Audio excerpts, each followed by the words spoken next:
Chapter 497. Is this the battle court you take pride in?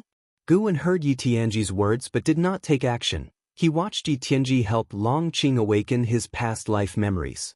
It's time for this young man to face his own destiny. If Guwen had helped him recover his memories, Long Qing might still have entertained some hope. Now that Yi Tianji was helping him awaken the memories, Long Qing realized just how heavy the causality he bore was. Guwen couldn't take care of Long Qing forever.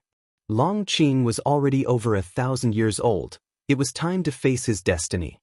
The fate of the Long clan, though tragic, was also wrought with many evil deeds. Their downfall was lamentable, yet seemed only natural. Of course, there were good people in the Long clan, but because of Long Zhan, the clan was prone to producing violent individuals. Just like Long Qing, Guwen could see that in his past life, Long Qing had also committed evils. Guwen defended Long Qing from the battle court as a favor for Long Zhan. Moreover, since the battle court was no good either, destroying it would mean Guwen was thoroughly erasing the causality left by Long Zhan. The battle court was created by Long Zhan, and Long Qing was his only descendant. Guwen felt it necessary to reverse this bad karma. Besides, if he did not intervene, the celestial spirit Great World would probably not withstand the battle court's assault, which was not something he wanted to see. Guwen looked up at the night sky, his divine sense locking onto Yi Tianji as he examined the deeper causality of the battle court. The battle court that had descended upon the celestial spirit Great World was merely a branch, just as the silent destruction god Emperor before it. The real battle court was being blocked outside the world gate. If Guwen were to destroy this branch of the battle court, then it would mean a fight to the death with the real battle court. To this, he was not afraid. What he dreaded was only the group of immortal gods, not the battle court. The causes that arise from me shall be eradicated by me. Guwen looked at the night sky, thinking so, his face as calm as ever. In the void, atop a grand palace, the young immortal emperor and the saint minister trembled as they looked at the terrifying giant hand above the celestial spirit Great World. They had no will to fight in the face of such a hand, only a sense of despair.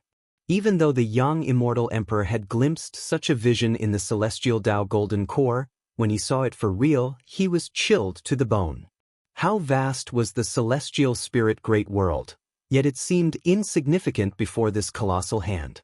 The young immortal emperor turned his head, looking at Yi Tianji, and with gritted teeth asked, "Who exactly are you all, and from where have you come? If you want us dead, can you at least let us die in the know?" Yi Tianji's right hand was half raised. Upon closer examination, his hand's shape was identical to the giant hand above the celestial spirit Great World, intensifying the pressure on the young immortal emperor.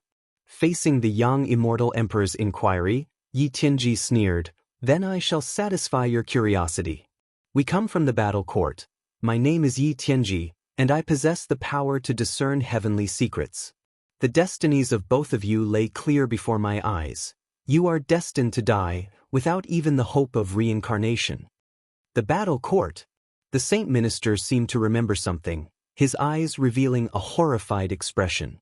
The young immortal emperor, however, fell silent, not that he had chosen to surrender without a fight, but because a domineering power suppressed him, leaving him immobilized. All he could do now was wait for his death. He didn't even dare to use the power of the celestial Tao Golden Core, fearing Yi Tianji would detect its existence.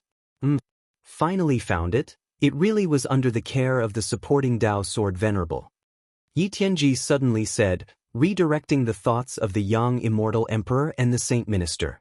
The supporting Tao Sword Venerable became the only hope in their minds. They clung to this lifeline like drowning individuals, their eyes lighting up. Yi Tianji then lifted his left hand, reaching toward the palm of his right. But at that moment, a hand suddenly landed on his shoulder, causing his heart to jolt violently and his pupils to dilate. In his view, the young immortal emperor suddenly grew larger. Not just the young immortal emperor, but everything around became enlarged. It was he who had shrunk. His gaze drifted sideways unconsciously, and from the corner of his eye, he saw a figure shrouded in a dark purple demonic chi. It was this figure's hand pressing down on his shoulder, shrinking him to the size of a mortal. The battle court beings around the Grand Palace turned their gaze to him, figures appearing out of thin air before Yi Tianji, surrounding Gu and who had performed the celestial dark purple micro Saint Dao body. The celestial dark purple micro Saint Dao body was a transformation of the demon shadow divine skill, possessing an even greater mystery and creation. Gu and had chosen to appear in this form, wishing to intervene under the identity of the supporting Dao Sword Venerable. He was unconcerned about being surrounded by 9 profound Yuan-free immortals. Even if he stood still, those 9 profound Yuan-free immortals wouldn't be able to breach the defense of the celestial dark purple micro Saint Dao body. Gu An's eyes settled on Yi Tianji. Yi Tianji, late stage of the profound Yuan-free immortal realm 1, 209, 827, 298/30, 000, 000, 000/50, 000, 000, 000, a 12 billion year existence. A lifespan of 30 billion years. Not too bad, worth taking action for. Gu N's gaze flickered towards the 9 venerable profound Yuan self-free immortals around him, only to discover that he could not conduct lifespan detection on them. That indicated these 9 were not their true forms. Their auras seemed just like that of living spirits. No wonder those 9 suns connected to other universes. They were merely some special power transmission channels. For their true bodies to come here, they probably needed to pass through a world gate. Seeing Yi Tianji shrink, Yang Immortal Emperor was momentarily stunned and then saw Gu N's figure. Supporting Dao Sword Venerable. Yang Immortal Emperor became excited, ecstatic with joy. The distant Saint Minister followed his gaze, equally surprised. His senior had indeed taken action. Yi Tianji glanced at Guwen with a taut heart that gradually calmed and coldly said, "Supporting Dao Sword Venerable, you truly have taken action. What exactly is your relationship with the Long clan?" The 9 venerable profound Yuan self-free immortals all around emitted black gas, their true faces obscured, as mysterious as Guwen. They didn't speak, but their mana had already formed a barrier to prevent Guwen from escaping. Guwen could even feel their invisible power attempting to probe the surface of his celestial dark purple micro Saint Dao body, but they simply could not achieve it. I have said, do not involve all living beings. No matter who you are, no matter where you come from, Gu N's voice sounded, hoarse and ice-cold, with utmost killing intent that brought Yi Tianji's recently stabilized emotions of terror surging back. Yi Tianji felt the same as Yang Immortal Emperor. Unable to move. Mana nearly solidified inside. How could this be? Could it be that he has surpassed the profound Yuan self-free immortal realm? Yi Tianji suddenly sensed danger. He had estimated Guwen to the highest degree, yet Guwen was even more powerful than he had anticipated. What brought profound Yuan self-free immortal to this shattered great thousand world? Yi Tianji couldn't understand, and at the same time, he felt Guwen had no relation to the Long clan. The Long clan did not possess such a powerful being. If they did, how could they end up in such a plight? In an instant he thought of many possibilities, even considering Guwen as an enemy of the battle court. Fellow Taoist, do you truly wish to oppose the battle court? With such cultivation level hidden in the shattered great thousand world, for what reason? The descendants of the Long clan aren't worth your concealment here. Could it be that you came for the celestial Dao Golden Core? Laughable, for the sake of all living beings? If all living beings aren't here, why the pretense?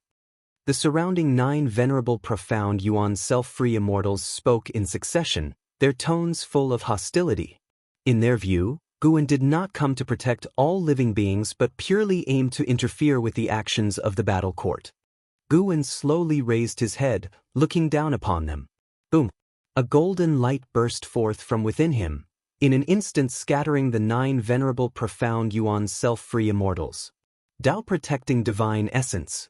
And he had unleashed it with the full force of the perfected profound Yuan self-free immortal realm, enough to disperse these not true form beings.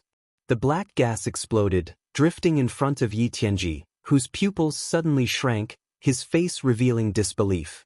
The battle court powerhouses around the Grand Hall were also scared, retreating en masse, distancing themselves from the Grand Hall, including the man with double wings who had previously battled with young Immortal Emperor, not daring to get close. Guwen looked down, gazing at Yi Tianji, and said, "Is this what you're proud of, your battle court?" Yi Tianji, enveloped by fear that penetrated his Dao heart, opened his mouth to speak when a terrifying karmic force came from all around, instantly annihilating him. Physical form annihilated, soul and spirit scattered, even his karma wiped clean. The entire void fell silent at once. Young Immortal Emperor, looking up at Gu and standing high, was dumbstruck, his body trembling nonstop. The Saint Minister was equally shaken. When Yi Tianji's oppressive force suddenly vanished, he collapsed to the ground, his gaze fixed upon Guwen, as if a mortal spirit looked up to a god. Chapter 498, Sword Against Sword, the time-transcending struggle of Sword Dao. You have successfully seized 2,809,837,622 years of lifespan from Yi Tianji, profound Yuan-free immortal, late stage. Looking at the prompt before him, Gu Annis' mood improved, and he looked up. The warriors from the battle court maintained their distance, staring incredulously at the grand temple. Yi Tianji had vanished directly under Gu An's hand, making it feel surreal for them. In their minds, Yi Tianji was so powerful, how could he have died so easily? It wasn't until the giant hand above the celestial spirit great world suddenly dissipated that the warriors of the battle court snapped back to reality. Our Lord has fallen. How is that possible? Who is he exactly? And those divine envoys too, bad news? It can't be, absolutely impossible. The battle court exploded into chaos, with many warriors promptly fleeing. Gu Annis' right foot shifted slightly, and in an instant, several warriors from the battle court burst apart, turning into mist of blood that spread across the void. Since he was taking action, how could he not earn some more lifespan? However, he wouldn't kill all these creatures from the battle court. Doing so would seem like a vendetta. He wanted to continue maintaining the image of someone acting on behalf of all beings of the celestial spirit great world. Randomly selecting a few creatures from the battle court to eliminate was an unfortunate fate that befell them. One prompt after another appeared before Guwen, making his mood even more delightful. Protecting all living beings while profiting himself, how could he not be pleased? Young Immortal Emperor and Saint Minister still stood in place, despondent as the warriors of their battle court were so easily defeated in front of supporting Dao Sword Venerable. They felt both excitement and despair. They thought about their own ambitions and previous schemes, and suddenly felt how ridiculous their past selves were. At the same time, they admired supporting Dao Sword Venerable even more. Possessing such strength yet still interacting gently with them demonstrated a powerful attitude of kindness towards the weaker. Soon, the void fell into silence again. Guwen felt many powerful divine senses sweep across but quickly withdraw. This battle eventually did alarm some beings of great power in the depths of the universe, yet no one dared provoke Guwen. They even regretted their curiosity, fearing being targeted by Guwen. Without interacting with young Immortal Emperor and the other, Guwen soared up, collecting 9 suns into the palm of his hand, and then headed towards the depths of the universe. The creatures of the celestial spirit great world returned to daylight, and as the oppressive terror enveloping the world vanished, they began to communicate, discussing what exactly had happened. Even without clear understanding of the events, they felt like they had narrowly escaped a disaster. Long Qing was still kneeling on the ground, holding his head with both hands, gasping heavily in extreme agony. Eventually, people noticed his condition and gathered around. Even an Exen was drawn over. Watching supporting Dao's sword Venerable disappear into the depths of the universe, Saint Minister approached young Immortal Emperor, frowning. Has he left? Young Immortal Emperor glanced at him, asking, "Why do you say that?" Supreme sect is widely spreading that supporting Dao's sword Venerable is leaving them. It's been over 100 years since he last returned. This time, Saint Minister hesitated. He had spies within Supreme sect and thoroughly knew their every affair. On hearing this, young Immortal Emperor frowned. Standing in Gu An's place, he too felt that Guwen might grow weary. From his understanding, Guwen was indeed a great cultivator who lived in seclusion and coveted nothing. Just the thought of such a great power leaving the celestial spirit great world made him feel uneasy inevitably. Could the reincarnation phenomenon from a few days ago portend an even more terrible calamity? Both young Immortal Emperor and Saint Minister fell into silence while the grand temple of the battle court completely submerged into darkness, losing all light. In the darkness, Saint Minister mournfully said, regardless of whether he leaves or not, his deeds today must be known to all. That so-called heavenly Tao has never helped us, only he has shouldered everything. Even though young Immortal Emperor, endowed with the celestial Tao golden core power, harbored no fondness for the so-called heavenly Tao, he replied, I think so too, even if he does not return, even if we eventually face the end, at least while we are alive, we should be grateful to him. In the dark void, Guwen stepped forward, toying with 9 golden pearls in his hand. These were the previous 9 suns, encapsulated with an abundance of power of the great Tao. He was washing away the causality within them. His journey deep into the universe was not to deliberately mislead the 2 young Immortal Emperor, but for other reasons. He halted his stride and said, You've been watching for a long time, isn't it time to show yourself? As his words fell, a silver-blue sword Qi appeared through the thick heavenly Tao mist ahead, swiftly transforming into a human figure.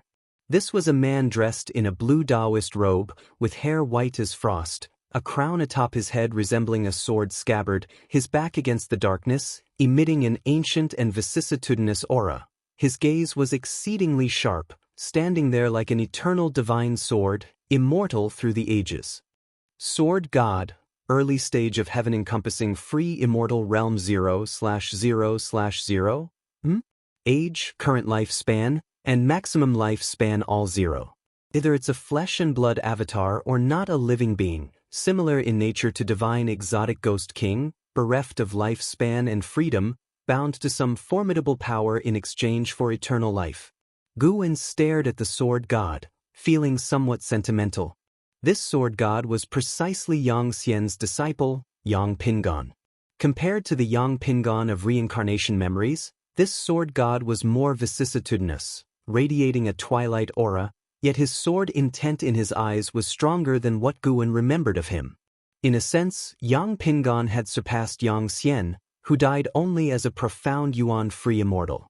Yang Xian, a 300,000-year-old profound Yuan-free immortal, thinking back, his talent was terrifying to the extreme, even without relying on evolved lifespan. Not to mention celestial spirit god, the sword god Yang Pingon was the first heaven-encompassing free immortal Guwen had encountered. Guwen had earlier sensed Yang Pingon's sword Qi, albeit fleetingly. Re-encountering his former disciple in a past life, Guwen's feelings were complex. The sword god raised his right hand, using his finger as a sword Qi spilling from the tip. He stared at Guwen and said, Your sword Tao is strong, the opponent I've been seeking. Guwen, maintaining his celestial dark purple micro Saint Tao body, the sword god unable to see his expression, confusedly asked, Opponent. I traverse the great thousand world, seeking strong sword Tao practitioners, all to achieve the strongest sword Tao, and you are qualified to be my opponent. The sword god's tone was devoid of emotion, but as his words concluded, a vast sword intent enveloped the void. Guwen distinctly felt the celestial spirit god beneath the world gate open its eyes, staring at them. The previous commotion at the battle court failed to attract the celestial spirit god, but the sword god's sword intent did stir Immortal, enough to prove the sword god's might. Such domineering sword intent. Guwen raised his right hand, and the celestial star sword granted by Liya appeared in his grasp. This sword, regarded as a divine weapon in the mortal world, was less sturdy here than a meteor, yet as Guwen's sword Qi covered the blade, this sword from the mortal world became the sharpest sword in the universe. The sword god's expression subtly changed, and for some reason, he felt a sense of familiarity emanating from Guwen. He lowered his right hand, sword Qi directed downward, as if holding a sword. The void dimmed, the great Tao mist surged, their confrontation causing fluctuations in the space. Let me see how strong you've become after enduring such long eras. That was what Guwen thought. Yang Xian's only wish before death was to spar with his disciple to elevate his sword Tao. Unfortunately, the celestial spirit god hadn't given him the chance. You remind me of someone from the past, I will not hold back. The sword god spoke, his sword intent suddenly erupting. The surrounding great Tao mist was instantly obliterated, absolute darkness threatening to engulf them, yet unable to swallow their sword light.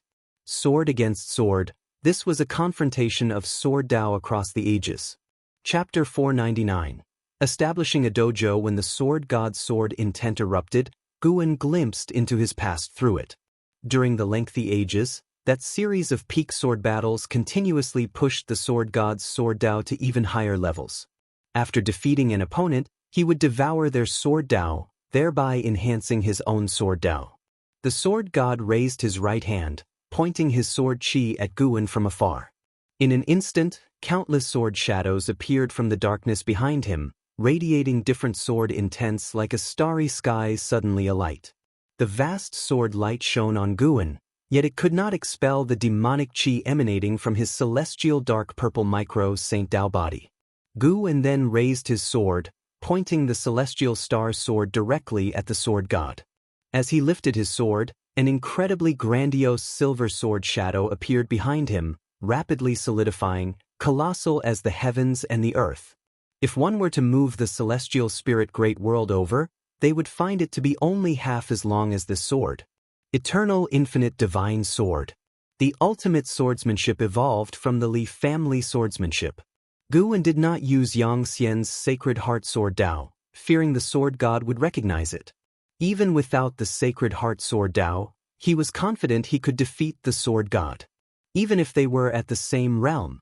Having merged the memories of Long Zhan, Lu Han, Zhu, and Yang Xian from past lives, Guan had effectively become these individuals. Coupled with his own lifespan evolution investment, his strength was unfathomably profound. Apart from the unsolvable Zhu, within the same realm, Guan felt it very unlikely for him to lose, especially since he was not in the same realm as the sword god. The imposing sword intent of the eternal infinite divine sword was like the universe's sharpest will, causing the sword god to furrow his brow slightly. The sword god did not underestimate Guan, but he was still frightened by Guan's sword intent. What is the name of this sword Tao? The sword god asked. Eternal infinite divine sword.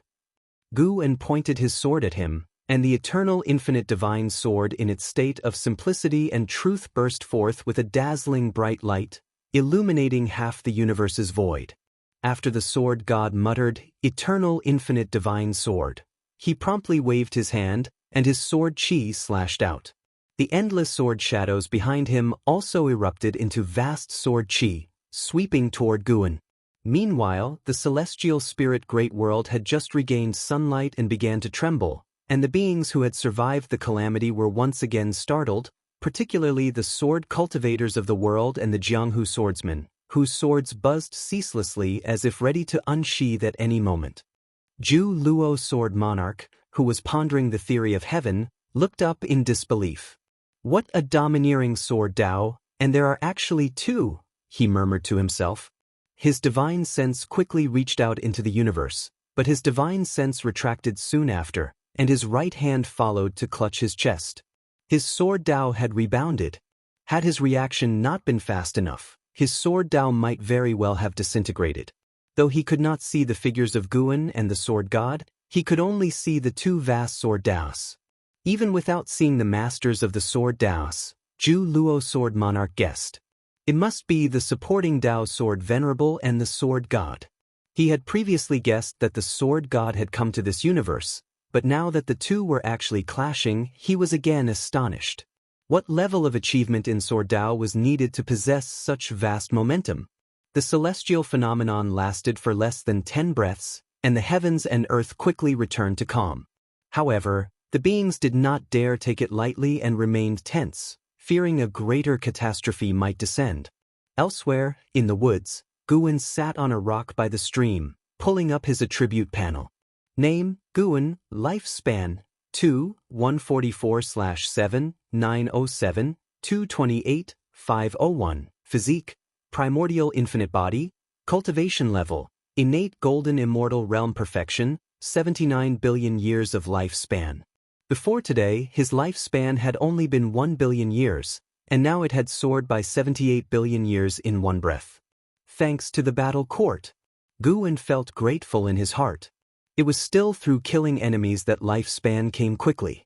Before, he had accumulated a lifespan of 100 billion years, which had taken him so many years. However, he was just thinking about it and would not go on a killing spree as a result. The lessons from lifespan reincarnation were already abundant.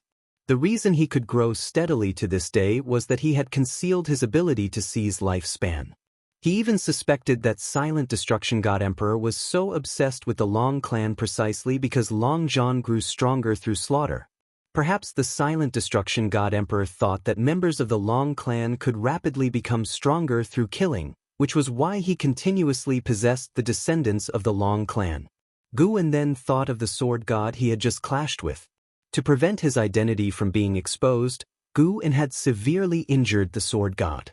After the sword god escaped, he would probably need many years to recover, but at least he would not die. Whether it was the identity of Long Zhan or Xianxia, Guwen did not want to expose any of them. Lifespan reincarnation was much more advanced than any reincarnations he had come into contact with so far.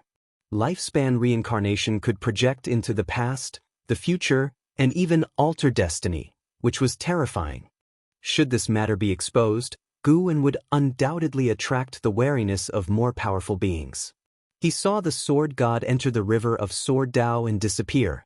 The river of Sword Dao, the river of destiny, the river of time, and others were all existences independent of the universe, accessible only through the great Dao. They were dangerous and mysterious, and whether they could lead to other universes was still hard to say. Perhaps the sword god had come through the river of Sword Dao. But Guwen felt that the world gates were not for show.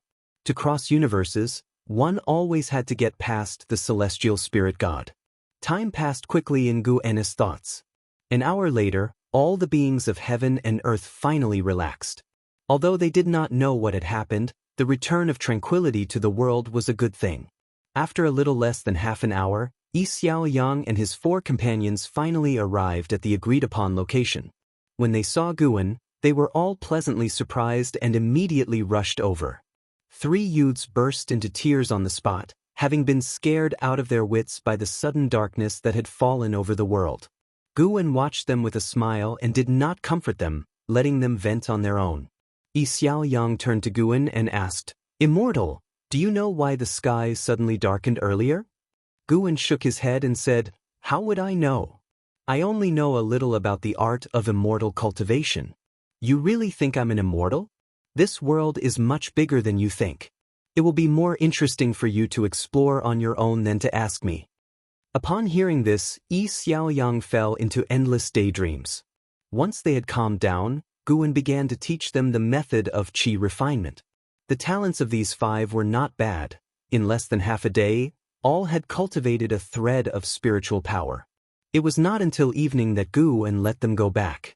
Compared to their first farewell, the 5 felt more relaxed, believing that Guwen truly intended to teach them.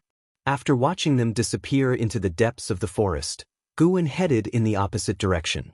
With one step, he arrived thousands of miles away. This place was rarely tread by mortals, abundant in spiritual energy, with more plant demons than beast demons. Guwen arrived at the top of a high mountain. He stood on the edge of a cliff, his mind moved, and he began to create the lifespan dojo. "Please choose the range of your dojo," a prompt appeared, and Guwen instantly made a decision. He marked off an area with a radius of 5,000 miles in one go. "You will need to consume 500 million years of lifespan. Would you like to continue?" 500 million years of lifespan, not too bad, acceptable. Guwen was actually afraid that this thing would consume a huge amount of lifespan, even an endless amount. If that were the case, he could only give up on the lifespan dojo. As his thoughts concluded, he distinctly felt the space fluctuating.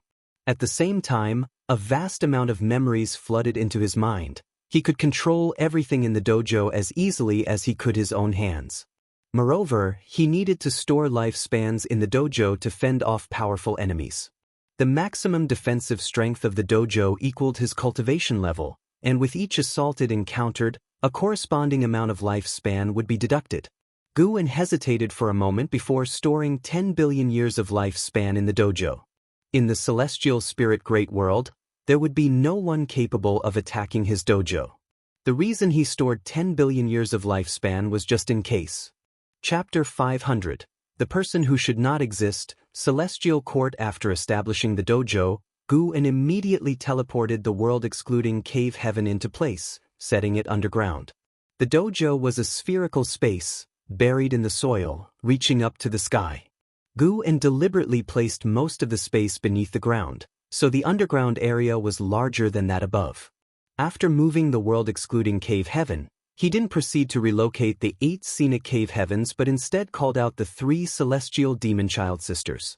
The 3 sisters passed through the ground, and as soon as they emerged, they were captivated by the surrounding mountainous scenery. Their eyes widened as they looked around. Standing at the edge of the cliff, overlooking them, Guwen said, "From now on, the land within 1,000 miles is my dojo. You will all live with me here in the dojo from this day forward."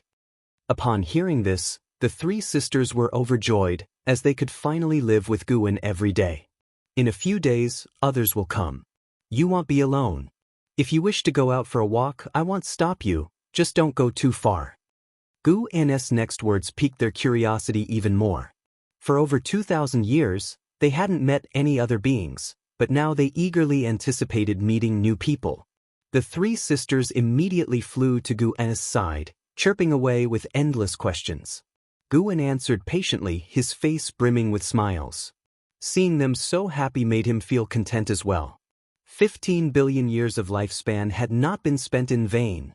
In the following days, Guwen moved the 8 scenic cave heavens and mountain of 10,000 swords from the 3rd Medicine Valley, taking an Xen, Blood Prison Great Saint, and White Spirit Rat with him. Afterward, he went back to the Profound Valley alone, summoning Xianxia and Xianxia to inform them of his departure and prepare to disperse the disciples of the Profound Valley. As soon as the teacher and disciple heard this, they immediately knelt down and begged Guwen to take them with him. Guwen feigned hesitation before asking if they were willing to give up their freedom. Both agreed. Guwen deliberately waited a few days to allow the 2 to dismiss the disciples. After all the disciples had left, Guwen then teleported the entire Profound Valley away.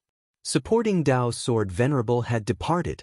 This event eventually spread within the Supreme Sect, causing a significant stir. The 3rd Medicine Valley also experienced a brief tumult, with Long Qing taking over as Valley Master to prevent the disciples from feeling disheartened. The Supreme Sect's higher-ups began to ingratiate themselves with Long Qing, believing that he would become a go-between with Gu in supporting Dao's sword Venerable was sure to return.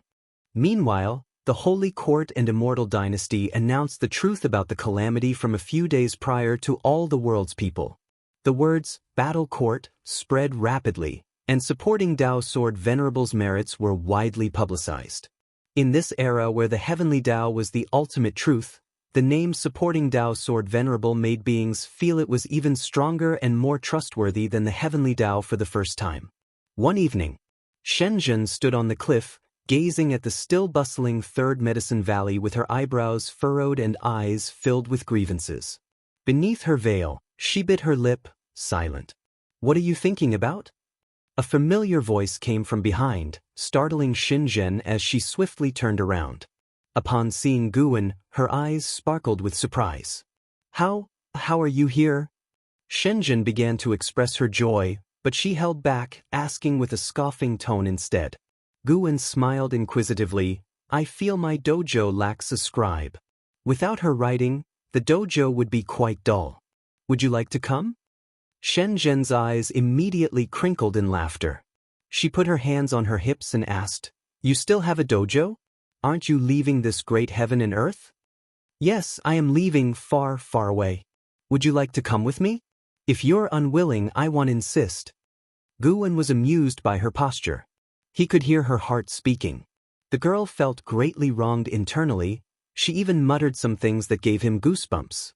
"You came to invite me personally, so I have to go." Shenzhen raised her chin in pride. "Do you need to say goodbye to your family?"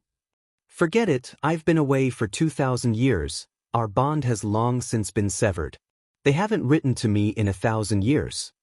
Shenzhen said nonchalantly. Hearing this, Guan didn't ask further and simply waved his sleeve, taking her away. A breeze blew past, leaving no trace of their footsteps. Shenzhen only felt darkness before her eyes, and when she opened them again, she was still standing on a mountain, but the scenery in front had changed abruptly. She just happened to witness in Xianxia and Blood Prison great saints sparring figures, battling fiercely in the sky, casting various spells with ease, a truly spectacular sight. The wind stirred up by their combat blew her veil, causing her eyes to widen involuntarily. Elder Shin, you came too? A voice of surprise came through, only to see an Exen appear out of thin air beside Shenzhen. Shenzhen turned her head to look at an Exen and was secretly astonished. Such quick speed. Suddenly, she found an Exen gave her an unfathomable feeling. She subconsciously looked back at Guan, relieved to see that he was still there. It's not an illusion realm. An Exen, take care of her. Guan dropped these words and then turned and left, preparing to make a trip to the North Sea mountain ridge. Shenzhen just wanted to speak when Guan disappeared on the spot. An Exen covered her mouth and laughed. Stop staring, your eyes will fall out. In the future, you'll see him day and night until you grow tired of it. Shenzhen turned her head to look at her, unable to refrain from asking, what place is this exactly? The setting sun was desolate and beautiful, with strong winds rising. An Exen turned and looked toward the distant continuous mountains, her gaze becoming evasive. This is Master's dojo, he calls it Wuxia. Under the starry sky, the mountains undulated, the hills were covered with white bones, devoid of flowers, grass, or trees. A sword chi suddenly appeared on the hillside, followed by the figure of the sword god, who sat cross-legged, surrounded by sword shadows. His face was deathly pale, with even golden cracks appearing, as if it were about to split open at any moment. You failed. An old voice sounded, echoing through the mountains, lingering for a long time. The sword god remained silent, his eyes tightly shut, clearly enduring immense pain. Eternal infinite divine sword? Such a domineering sword intent. However, this sword Dao still doesn't compare to yours. It's only that the man's strength is greater than yours. This difference in sword Dao is insurmountable. The old voice sounded again, filled with emotion. Not long after his words fell, an elder clad in a white robe with white hair appeared behind the sword god. He was barefoot, emanating a faint white light as if he were an immortal ready to ascend at any moment. He raised his right hand, extending 2 fingers, touching the back of the sword god's neck. The sword god's clothes began to flutter violently as sword chi surged from the starry sky, like a tornado pouring into the sword god's body. The white-haired elder uttered in surprise, seemingly sensing something. The sword god opened his eyes, asking, "What? Even you can't drive it away?" The white-haired elder spoke. "Though I cannot see its form, I can confirm, this is Lu Qixian's Dao Destruction Destiny Seal. That person must have a connection with Lu Qiuxian." The sword god frowned, his eyes full of confusion. Lu Qiuxian, like you, is attached to the river of the great Dao. However, he is even older than you. Who knows how many destinies are intertwined in his long life? It's normal that you can't calculate it. The white-haired elder spoke with a sense of loss, but then a smile appeared on his face, asking, "Encountering such a sword Dao master is a good thing for you. You've won too many times, it's about time you lost. At least this time your opponent didn't finish you. From their sword intent, it would not be difficult to completely destroy you." The sword god took a deep breath and said, "I know. I don't hold a grudge against him. It's just that he makes me feel like a person, like someone who shouldn't exist." The white-haired elder couldn't help but shake his head, speaking, "Your master died a long time ago, why be so obsessed with him still?" "No, you don't understand. I have a feeling that although my master is dead, he still exists. The strengthening sacred heart sword Dao in the river of sword Dao is the best proof." The sword god looked up at the starry sky, his gaze unwaveringly firm. The white-haired elder sighed, no longer speaking. After a while, the sword god withdrew his gaze, asking, "A celestial Dao golden core has appeared in the shattered celestial spirit great world. It's very likely left by the celestial spirit ancestor. Don't you wish to resurrect? This is an opportunity. The white-haired elder laughed softly. The celestial spirit ancestor's golden core is not easy to take. Do you think the celestial spirit god stands guard there for nothing? The so-called celestial Tao golden core is just bait. After so many eras, I didn't expect the celestial court to still not give up. Chapter 501. 1,000 years, 10,000 years. The morning sun penetrated the mountain forest, shining on the stream, sparkling with light. Gu-en still sat on that rock. A year had passed since he left the supreme sect, and the Taoist field of the beginningless was already filled with various grades of medicinal herbs. It wouldn't take many years before his yearly income from lifespan would increase. Surpassing the peak would not be difficult.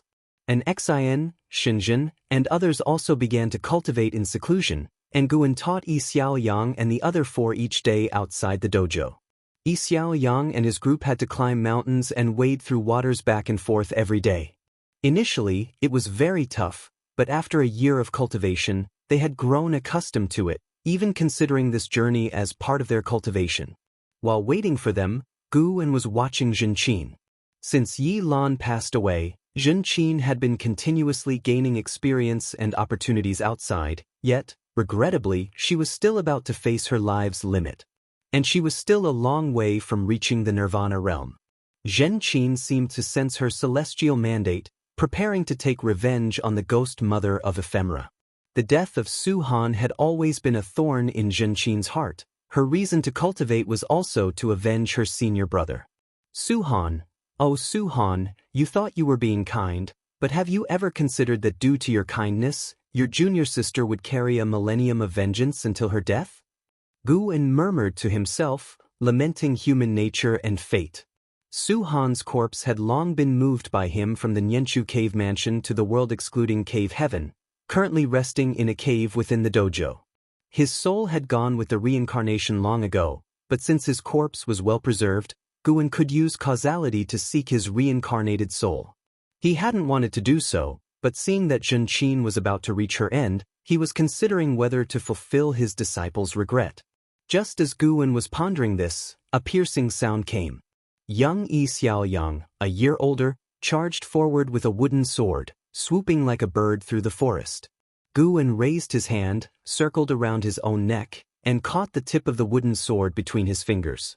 Xiaoyang was forcibly stopped, landed on his feet, and subconsciously fell backward. He looked up at Gu-en and shook his numbing right hand, exclaiming, "Master, you are so powerful. Are you a Foundation Establishment Realm cultivator?" Gu-en stood up, taking the wooden sword in hand, and chuckled, "You found out. With your little skill, you still think of ambushing your master?" Xiaoyang straightened his neck and said, "What do you mean by ambush? I just wanted to show Master my cultivation progress."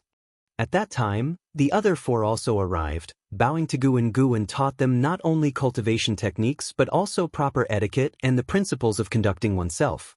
In just 1 year, he had imbued these 5 with a spirit of chivalry.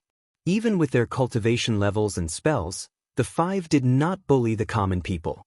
Instead, they supported the weak and opposed the strong. They had already gained a good reputation within 100 miles of their hometown. Seeing that everyone had arrived, Gu-en tossed the wooden sword to Xiaoyang, saying, "Today I will teach you the sword control technique." Upon hearing this, the 5 were not very excited, as the sword control technique did not sound like a very formidable spell, especially since they practiced sword fighting regularly. Gu-en saw their lack of interest but did not say much, instead just began teaching the mantra. Inside the mysterious space, young Immortal Emperor walked towards the celestial Tao golden core. Looking at the majestic and spectacular celestial Tao golden core, his eyes not as fervent as before. After the disaster of the battle court, he felt that the celestial Tao golden core could not grant him power to dominate everything, and heaven had no intention of saving all living beings. Whether it was the Immortal Dynasty or the Holy Court, most people felt a sense of mission to bear the destiny of all living beings. From the moment they stepped onto the path of cultivation, they had done both good and evil, but all felt that as long as they were powerful, they had to protect all living beings. The young Immortal Emperor felt the same. He believed he was destined to be the Lord of heaven and earth and must protect all living beings. He approached Hao, who was still meditating, comprehending the celestial Tao golden core. "Your master has left," young Immortal Emperor spoke. Upon hearing this, Hao immediately opened his eyes and looked at the young Immortal Emperor, furrowing his brows. The young Immortal Emperor continued, "He took a few of his disciples and left the celestial spirit great world, and your junior sister was also taken with him." Hearing this, Hao's tight brows relaxed and he asked, "It's good that he left. This world is becoming more chaotic. My master can save heaven and earth once or twice, but he can't always interfere, or sooner or later, someone stronger than him will come. With junior sister following him, I can truly rest assured." Young Immortal Emperor shifted his gaze to the celestial Tao golden core and said, "Hao, I suddenly feel that this golden core doesn't represent the heavenly Tao." Hao looked at him, the firelight of the celestial Tao golden light shining on his face, his expression complex. "So, what do you intend to do?" Hao asked. He didn't believe in the heavenly Tao either. He pursued the celestial Tao golden core just to rapidly become stronger. The world's situation was unpredictable, and despite his strong talent, he also felt a sense of urgency. If he were to die on the path of cultivation, in 1,000, 10,000 years, no one in the world would remember him. Young Immortal Emperor slowly said, "I want to contend for the theory of heaven." After hearing this, Hao fell into silence. The mysterious space fell silent along with them, stretching their shadows long. Seasons changed from spring to autumn, and 5 years swiftly passed. The dojo was vast, but few lived there, and each day was quiet, which helped calm Guan's heart. Every day, teaching Xianxia and the other 4, planting flowers and picking herbs, writing books, practicing calligraphy, Guan didn't find it boring at all. Instead, he felt fulfilled. 5 years passed, and Xianxia and the 4 others had all reached adulthood and successfully reached the Foundation establishment realm. In the scorching summer, within the forest, beside a little stream, Guan looked at the grown-up 5 and felt that time indeed flew by. "Master, I want to change my name and be called Yi Qingshan from now on," Xiaoyang suddenly said, and the other 4 spoke as well. "I want to change too, my name will be Lin Chuan. My name will be Cheng Meng. I want to change my surname too, call me Gu Changxing." "You shameless. Well then, I also want the surname Gu Qingdao." Listening to their words, Guan smiled helplessly and didn't stop them. As the 5 changed their names, their fates too changed accordingly. Guan saw their futures. Guan cleared his throat and said, "You have all established your foundations. In a few years, you will surpass your teacher, and I do not wish to be surpassed. Don't come here anymore. Go and seek a broader path towards immortality." Hearing this, Yi Qingshan and the others fell silent. They did not argue. In fact, they had wanted to leave for the last 2 years because they had come into contact with cultivators from the immortal cultivation realm and knew how vast it was, making their hearts yearn for it. "Master," Qingmeng couldn't help but speak. Before she could finish, Guan raised his hand and said, "No need for filial gestures. I came here to isolate myself from the world to cultivate in peace. You have disturbed me for so many years, isn't it time to let me go?" Yi Qingshan immediately knelt down and kowtowed to Guan, the other 4 quickly following suit. Looking at Yi Qingshan, Guan thought of Lu Jiujia.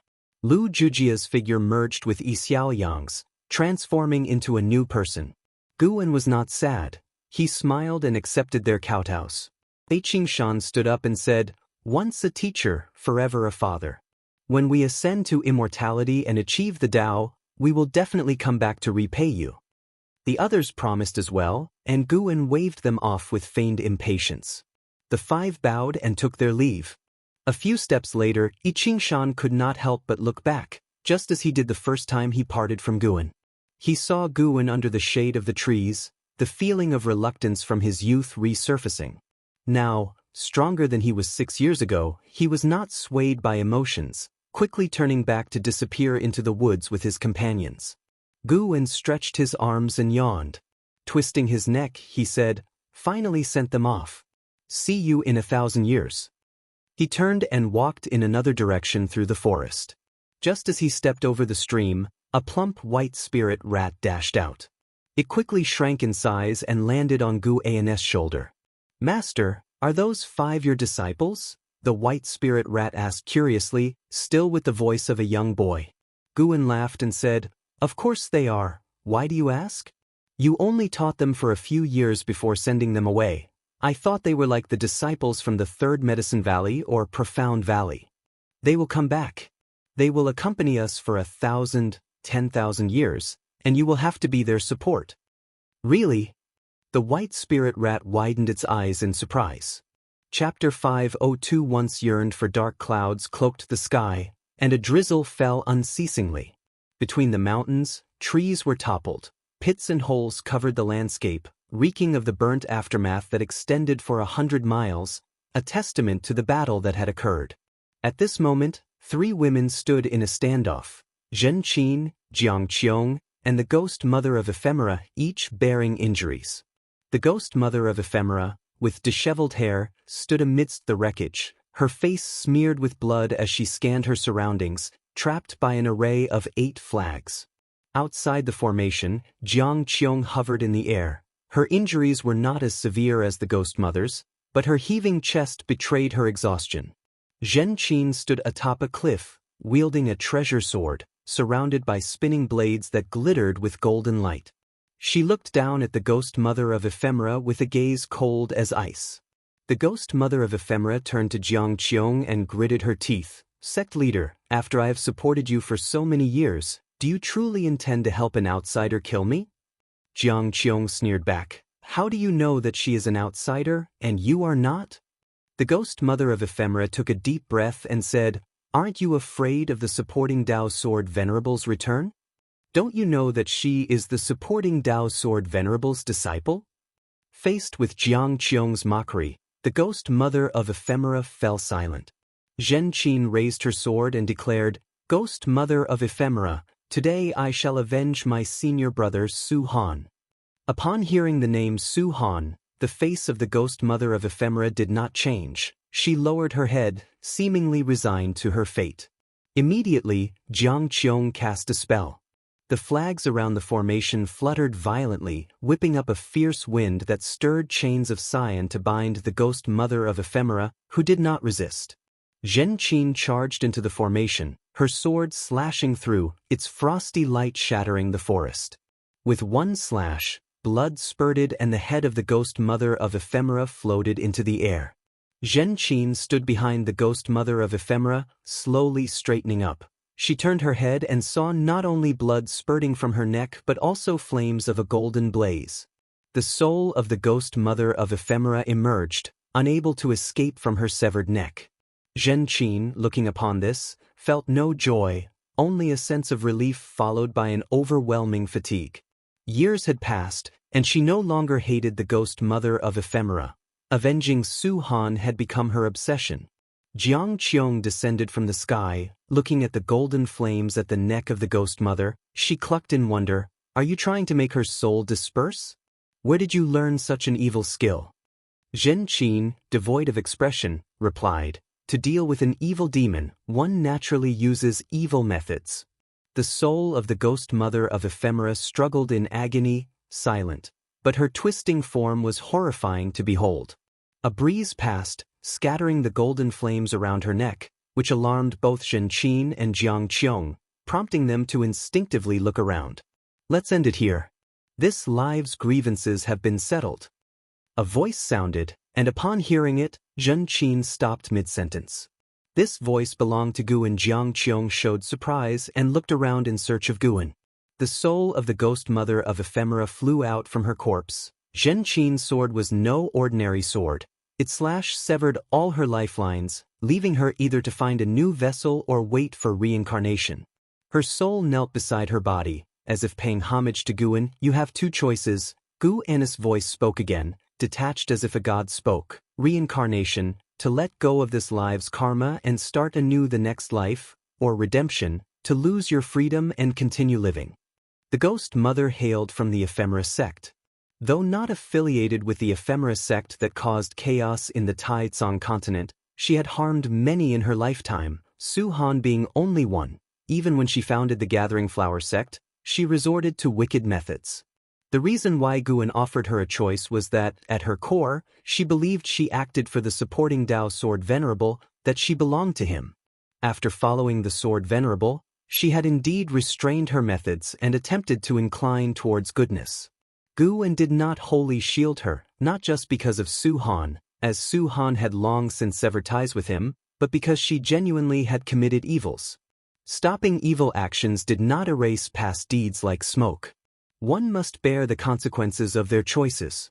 The ghost mother of Ephemera immediately looked up and shouted loudly, "I am willing to follow you, even if I lose my freedom forever." No sooner had her voice faded than her soul vanished into thin air. Peace then returned to all of great heaven and earth. Xianxia pursed her lips and looked toward Zhenqin, offering comfort. Regardless, she is considered dead and probably won't be at ease in the future. Zhenqin took a deep breath and said, "I know. Master said she wouldn't let her be free, and she certainly won't." The blood prison great saint was the perfect example. When Guan said to make him a mount for 1,000 years, he indeed suffered for an entire millennium. Seeing that Zhenqin was not fixated on the matter, Jiangqiong also felt relieved and then asked, "What are your plans now?" Zhenqin looked into the distance and replied, "No plans." After her words fell, her body suddenly leaned backward. Jiangqiong's eyes widened as she instinctively reached out. However, a hand moved faster to catch Zhenqin's shoulder. Zhenqin looked up and a smile appeared on her face involuntarily. "Master," Zhenqin said weakly. Guan looked at her and sighed softly. Zhenqin had reached the last year of her maximum lifespan. Today's battle had thoroughly drained her vitality. Jiangqiong was pleased to see Guan, but she didn't speak, choosing to give the time to the master and disciple. Zhenqin was too weak to speak and soon closed her eyes, her hand naturally falling. This made Jiangqiong frown. Guan looked toward Jiangqiong and said, "The ghost mother of Ephemera is dead, and the Gathering Flower sect must be personally managed by you." Jiangqiong nodded and replied, "I know, I will go back soon." She stepped forward, sizing up Guan, and said, "Everyone says you've left the celestial spirit great world, but I didn't think you were still here." I said to myself, how could you leave without telling me? Facing this woman who had greatly helped him in his early years, Guan said with a smile, "If you ever run into trouble in the future, just call for me in your heart." He could hear Jiangqiong's heart's voice and knew she was not one to leave the secular world, so he did not invite her to the dojo. Jiangqiong stared at him and asked, "Can I summon you if I miss you?" Guan rolled his eyes at her and replied, "I am very busy." Jiangqiong huffed coldly and said, "Take her away quickly, don't let her die." She couldn't see the end of Zhenqin's lifespan, but she could feel her life force rapidly draining, a sure sign of ill. Guan nodded slightly, then disappeared from the spot with Zhenqin. Jiangqiong didn't leave immediately but walked toward the corpse of the ghost mother of Ephemera. After working together for over 1,000 years, she didn't want the ghost mother's body to be left in the wilderness. Zhenqin had a very long dream where she returned to her youth, a time when she, Su Han, and Yi Yen lived carefree in Profound Valley. Back then, they all aspired to reach the Foundation establishment realm. When Zhenqin awoke, she opened her eyes to the blue sky. She sat up instinctively and then saw Guan sitting at a stone table not far away, with an ice coffin next to her. Seeing Guan, her heart settled down instantly. She stood up immediately, ready to go and pay her respects. But as soon as she stood up, she saw the scene inside the ice coffin and froze completely. She couldn't help but blink, but no matter how many times she blinked, the scene inside remained unchanged. "How can this be?" Zhenqin became agitated, her body shaking slightly. Inside the ice coffin lay Su Han's body, intact. She looked back at Guan, who was sipping tea, not looking at her. In that moment, Zhenqin's heart was filled with emotion and shame, and 1,000 words were stuck in her throat, unable to be spoken. Chapter 503. A lifespan of 256 billion years. Guan and Zhenqin sat opposite each other and talked for a long time. After seeing Su Han's corpse, the burden and obsession in Zhenqin's heart completely dissipated, and she returned to her usual lively and clever self. The mentor and disciple talked about the past endlessly, finding it impossible to cover all the old times. However, everything has an end, including life. When dusk fell, Zhenqin looked at Guan and said earnestly, "Master, thank you for your care in this life. As a disciple, I've been incapable and have never repaid you. If there is an afterlife and I am worthy of repaying you, I surely will strive to do so." Unlike the ghost mother of Ephemera, who, though dead, was not at the end of her natural life and could still possess another body to be revived, Zhenqin's fate had run its course, without any technique to turn back time. Guan smiled and nodded, saying, "There will be an afterlife." Hearing this, Zhenqin showed a smile, her eyes filled with expectation. She then lay down on the table and whispered, "Master, I feel a bit sleepy. May I sleep here for a while?" Guan nodded and replied, "Sleep, I will stay by your side." Zhenqin closed her eyes, mumbling, "I suddenly miss Master Yi so much. It feels like she has been gone for a very long time." Guan's hand, which was holding a teacup, paused. He said nothing and continued drinking his tea. After Zhenqin fell asleep, Xinzhen came over. She looked at Zhenqin about to speak, but her brow furrowed, and she approached Guan asking, "Are you okay?" She knew Zhenqin's place in Guan's heart, and, thinking of how Yi Lan, Xiaochuan, and others' deaths affected Guan, she couldn't help but worry. "I am naturally fine," Guan said, looking at her with a smile and gesturing for her to sit down. Shenzhen took a seat, her gaze constantly on Guan. As Guan poured her tea, he said, "Do you think it's absurd? Someone with my cultivation level, yet unable to control life and death?" Shenzhen was secretly surprised. How did Guan see through what she was thinking? She spoke truthfully, "Indeed, you are the strongest being in my mind. It seems like life and death should be trivial matters to you, but..." Guan laughed and said, "This means I am not the strongest being. There is a celestial mandate that governs all, and those I help already have good fates. I merely add a touch of splendor. You can glimpse the past and the future, but can you glimpse the celestial mandate?" Glimpse the celestial mandate? Shenzhen fell into deep thought. In fact, she was also confused about her own path of cultivation. She didn't enjoy sitting meditation and qi refinement. She preferred the arts and sought to improve her cultivation level through enlightenment, but inspiration was scarce, and her cultivation level had been stagnant for many years. Seeing that she was seriously contemplating, Guan did not disturb her. He looked towards the horizon, where the slanted sun was like blood, and the seas of clouds seemed ablaze. Looking at the celestial vault, Guan suddenly felt that the future he saw wasn't far enough. How high must one's cultivation level be to see to the end of this universe? Time flies like an arrow, and the years pass like a shuttle, slipping away never to return. A millennium is like a cloud of smoke, with worldly affairs vast like waves. Without the support of supporting Tao Sword Venerable's millennium, the celestial spirit great world faced no calamities from outer heaven, but internal strife remained intense. Ancient secret realms, Taoist fields, and the cave mansions of great powers emerged one after another, causing widespread deadly conflict among the realm's cultivators. Guan's Taoist field of the beginningless was now filled with medicinal herbs, and to this day, the lifespan provided by these herbs each year had surpassed 20 million years. Located at the edges of the world, the Taoist field of the beginningless on the nine-spirit continent had not faced any disturbance for 1,000 years. However, nearby human race cities were increasing and approaching the Taoist field of the beginningless. In that year, early summer, Guan stood on the edge of a cliff, watching Chen Chuan spar with the blood prison great saint. Chen Chuan, now of the Nirvana realm level, was able to hold his own against the blood prison great saint, who was at the level of the loose immortal realm. The two combatants clashed in the sky, Guan establishing a barrier that allowed them to fight to their heart's content without affecting the dojo. After watching for a while, Guan lost interest and called up his attribute panel to take a look. Name, Guan, lifespan, 3, 155/25, 660, 408, 118, physique, primordial infinite body, Cultivation level, innate golden immortal realm perfection, a lifespan of 256 billion years.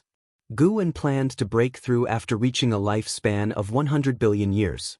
After all, according to the trends of the great heaven and earth, the celestial spirit great world would be engulfed in slaughter for the next 10,000 years unless there was intervention from powers beyond the heavens. Such slaughter was not meaningless. Guwen could feel that the number of all living beings in the world had decreased by 10% compared to 1,000 years ago, but this also gave rise to more talents and great powers. The most famous battle in these 1,000 years was the one between the Yang Immortal Emperor and the Zhu Luo Sword Monarch for the theory of heaven, which ended in a crushing defeat for the Sword Monarch, who fled back to the Great Hong Sword Heaven, while the Yang Immortal Emperor, after collecting 9 volumes of the theory of heaven, went into seclusion. Guwen peered into the Yang Immortal Emperor's fate through an Hao's Dao Destruction Destiny seal and found that the Emperor's destiny was transforming and his cultivation level was rising steadily. The Yang Immortal Emperor, being the Taoist Zhang Zizai Immortal, meant that the Holy Court had almost no chance of victory, and Zhu Shi, the Saint Heaven reincarnation, was still wandering in the mortal world. Even after regaining her past life memories, she had no intentions of returning to the Holy Court. A figure approached Guwen. It was the ghost mother of Ephemera. She looked just like she did in life, but in reality, her body was made of flowers and plants, no longer human. Now, she was responsible for managing the medicinal herbs in Gu An's dojo, since the others were occupied with cultivation, and an Xian had long since lost interest in managing affairs. "Master, we are running out of seeds," the ghost mother of Ephemera said softly. Having experienced life and death, and after 1,000 years of settling, her temperament had become much more stable, starkly different from her past as the deputy sect master of the Gathering Flower sect. Guwen glanced at Qinchuan and said, "There will be new seeds tomorrow. You should go and cultivate for now." The ghost mother of Ephemera immediately bowed and took her leave. "Wait a moment." Guwen spoke, and upon hearing him, the ghost mother subconsciously turned around, only to have a secret manual fall into her embrace. She accepted the manual and saw at a glance that it was a cultivation technique. "Strive to reach nirvana as soon as possible. That way, you can serve me for a longer time," Guwen said before turning and walking away. A ripple of emotion disturbed the tranquility of the ghost mother of Ephemera's eyes. She watched Gu An's retreating figure, her thoughts unknown. Guwen walked out toward the dojo. 5 acquaintances were to arrive today, and he needed to see them.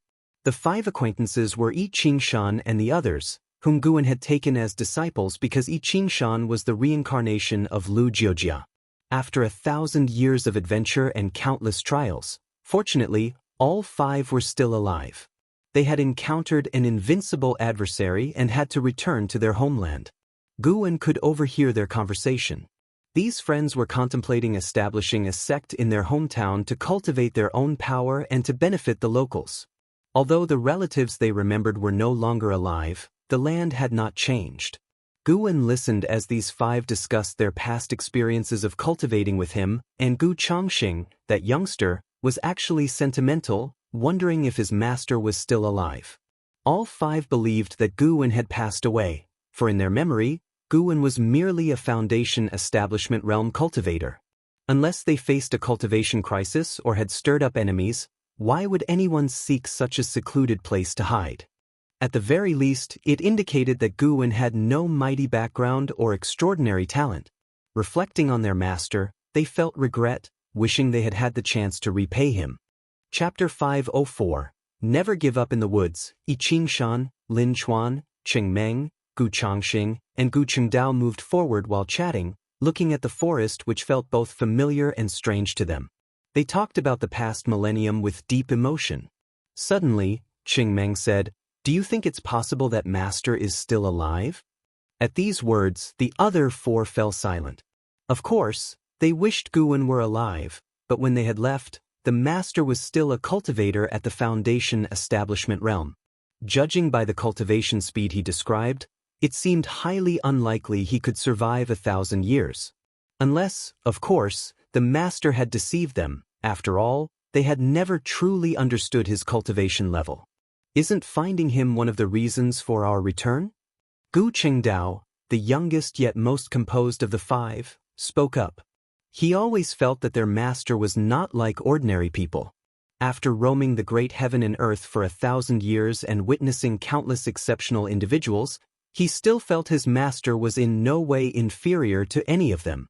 Xianxia spoke. Now that we're back, establishing a sect can wait. Let's first look for our master. His words met with the agreement of the others. Even if their master were no longer of this world, spending several years in search for him was worthwhile. Gradually, their conversation turned to their sworn enemies. Mentioning their enemies made their teeth itch. Their disciples and friends had been slaughtered by these foes, and they themselves had narrowly escaped death. Even with all the hatred, they had no means of revenge, as their enemies were cultivators of the Immortal Dao realm, backed by a major sect. As they talked, they came to a small stream and were struck dumb. Lin Chuan couldn't help but ask, could this be the same stream from 1,000 years ago? How is it still here?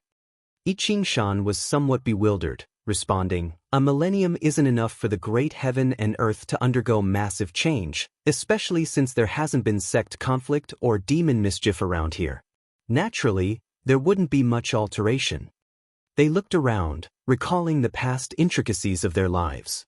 After a while, the sound of footsteps came from deep within the woods across the stream, drawing the attention of Xianxia and the others. They hadn't sensed the presence of humans or demons, so the sound of footsteps was certainly startling. Looking intently, they saw a young woman in green clothes, carrying a bamboo basket, walking out from the depths of the forest. Her beautiful face and pure aura were like that of a celestial maiden descending to the human world, leaving Xianxia and the others stunned. The newcomer was an Xian.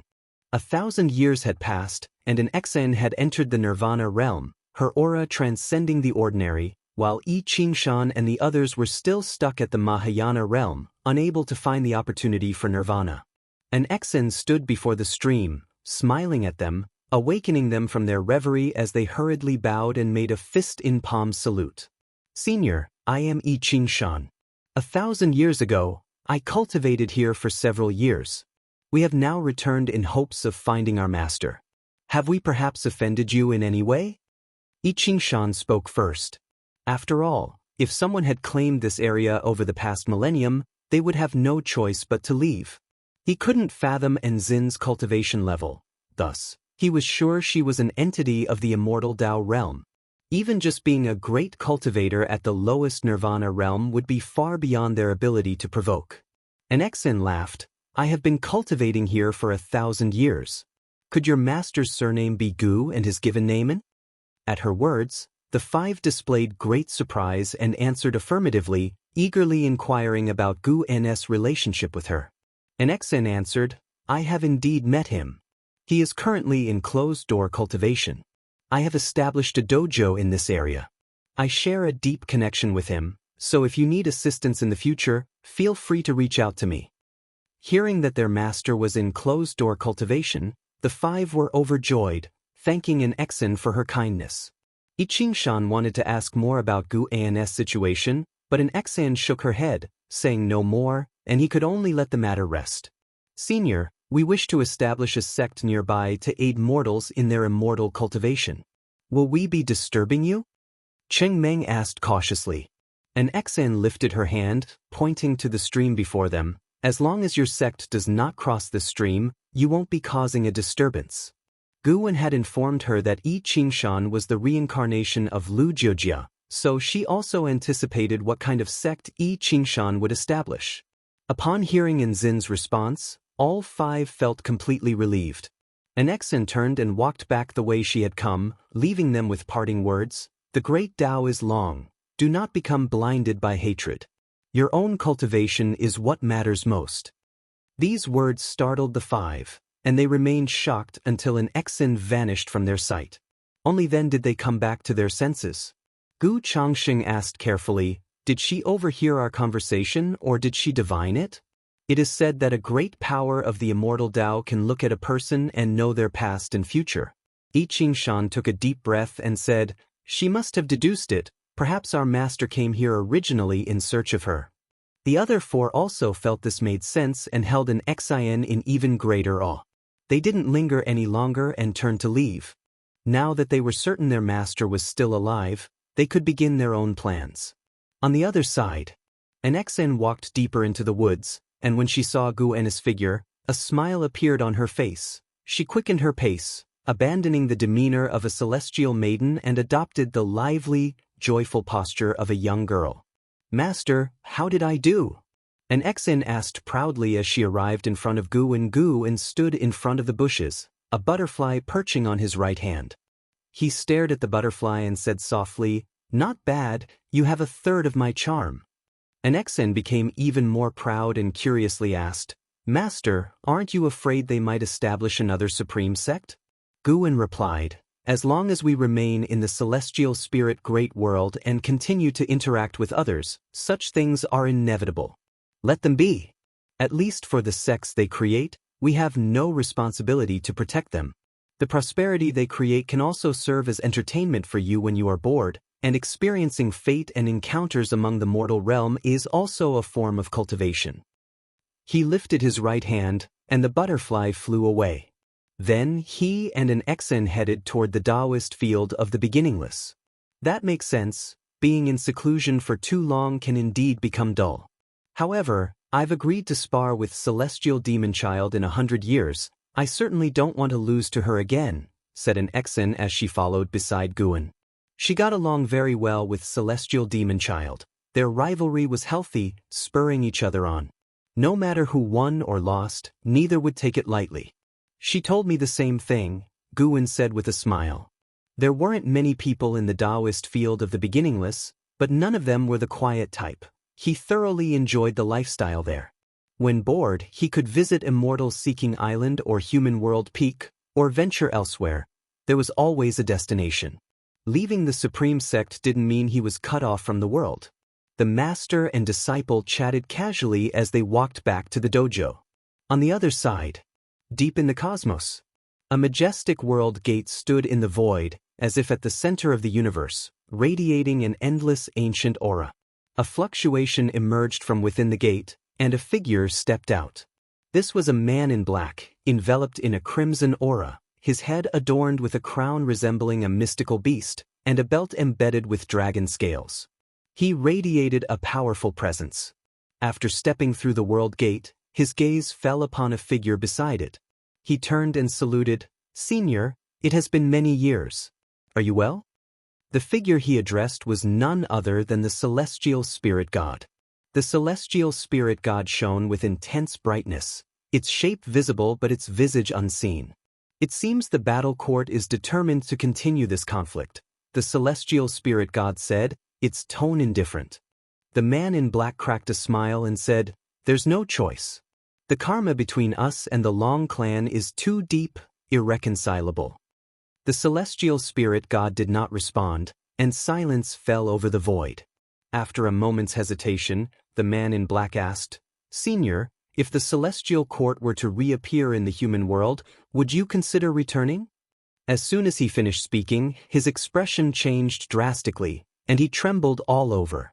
The Celestial Spirit God did not stand, but a terrifying intent to kill locked onto the man in black, leaving him quaking with fear. Do not attempt to test the will of a god, or else even the battle court cannot keep you safe. The voice of the Celestial Spirit God rang out, and the man in black felt the world spin, his body as if plunging into an unfathomable abyss, his sight blurring, and his divine soul overturning. After a while, the man in black opened his eyes to find himself upon a meteor. He stood up, peered into the distance, and could not see the world gate. He was silently alarmed. Such a terrifying power of the heavenly Tao. Is this the force that suppresses a great thousand world? Chapter 505. Long Family Destiny Pattern. Celestial Tao merits. Xianxia and his four companions acted quickly. They first chose a mountain to construct buildings, and then began recruiting children with spirit roots. In just 1 year, they had gathered over 300 young boys and girls, and then began to earnestly teach them cultivation. 100 years later, after the first batch of disciples had grown up, they officially started to establish their sect, named Qianquan Sect. the Qianquan sect. There were many sects with this name in the world, but Yi Qingshan wanted there to be only one Qianquan sect. His ambitious declaration at the founding ceremony was overheard by Guwen at the dojo. Guwen just smiled lightly, not paying much attention. He didn't even bother to calculate the destiny of the Qianquan sect anymore, choosing to leave it as a mystery, as a bit of color in life. The seasonal patterns in the celestial spirit great world were broadly the same. At the start of autumn this year, Guwen lay under a tree, hands pillowed behind his head, eyes closed. It seemed as though he was sleeping, but he was actually observing the Supreme Sect. After all, he had spent the earlier half of his life in the Supreme Sect, and even after 1,000 years, Guwen still held some sentiment for it. He was currently paying attention to Longqing. Before leaving the Third Medicine Valley, Guwen had begun to release the Guiyuan Divine Tao within Longqing's body, allowing him to gradually regain his qi refinement talent. Longqing, born in the Nirvana realm, had completely recovered his true strength after 1,000 years of cultivation. Under his leadership, the Third Medicine Valley had become a very powerful force within the Supreme Sect. Everyone knew that he was raised by Guwen. With him there, the bond between the Supreme Sect and the supporting Dao Sword Venerable would not break. Therefore, even those whose cultivation levels were several greater realms higher than his would still try to please him. Unlike Guwen's style, Longqing turned the Third Medicine Valley into a power-chasing valley, losing the leisurely and peaceful atmosphere of the past. At this moment, someone was persuading Longqing. This person was a profound Yuan-free immortal who came from the World Gate. Guwen initially thought he was here to cause trouble, especially since he carried the thick aura of the battle court. However, this person had lingered outside Celestial Spirit Great World for decades and then infiltrated the Supreme Sect, where he stayed for several decades before finally approaching Longqing. He was currently explaining to Longqing about the strength of the Long clan and their deep connections with the battle court. Previously, Yi Tianji had shown Longqing many images from past lives, but those were only fragments of memories. When Longqing truly understood his heritage, his feelings were incredibly complex. Inside Longqing's loft, he sat on a chair, silent for a long time. The profound Yuan-free immortal waited for him to accept his heritage. Longqing remained silent for half an hour, then he looked up at the man in black and asked, "You've told me so much, but who are you?" The man in black smiled and said, "My name is Candle Star, from the battle court, a disciple of the Lord of the War Court. I have lived far beyond your imagination, and much of the history I've told you, I witnessed personally." Hearing this, Longqing frowned. He was not frightened into standing up.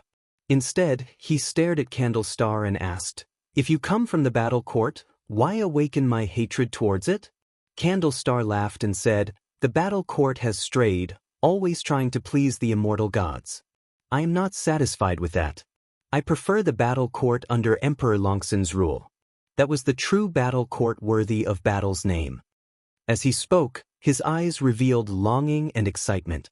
Longqing's frown deepened. He could not see through Candle Star's intentions, nor could he discern whether his words were true.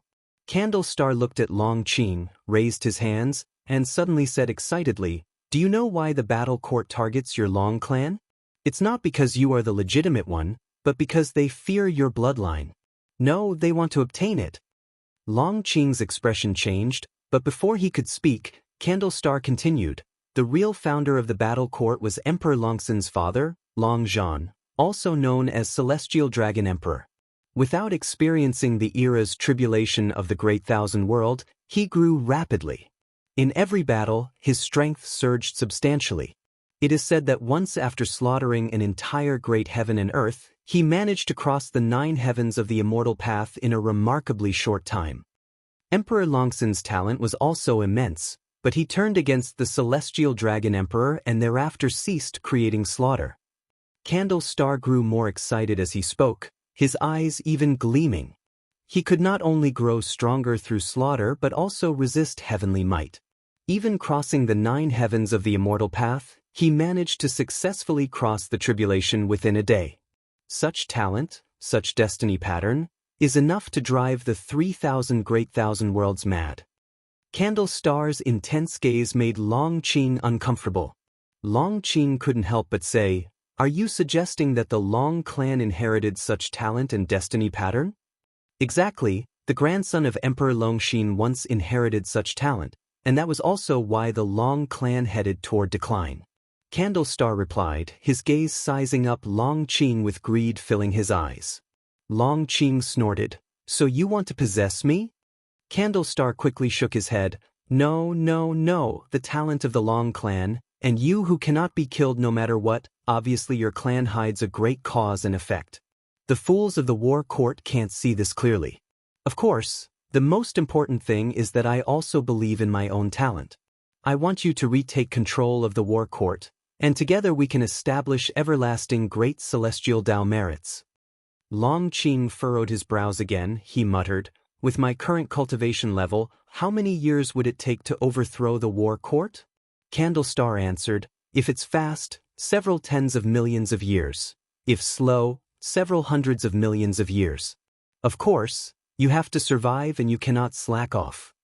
Tens of millions of years?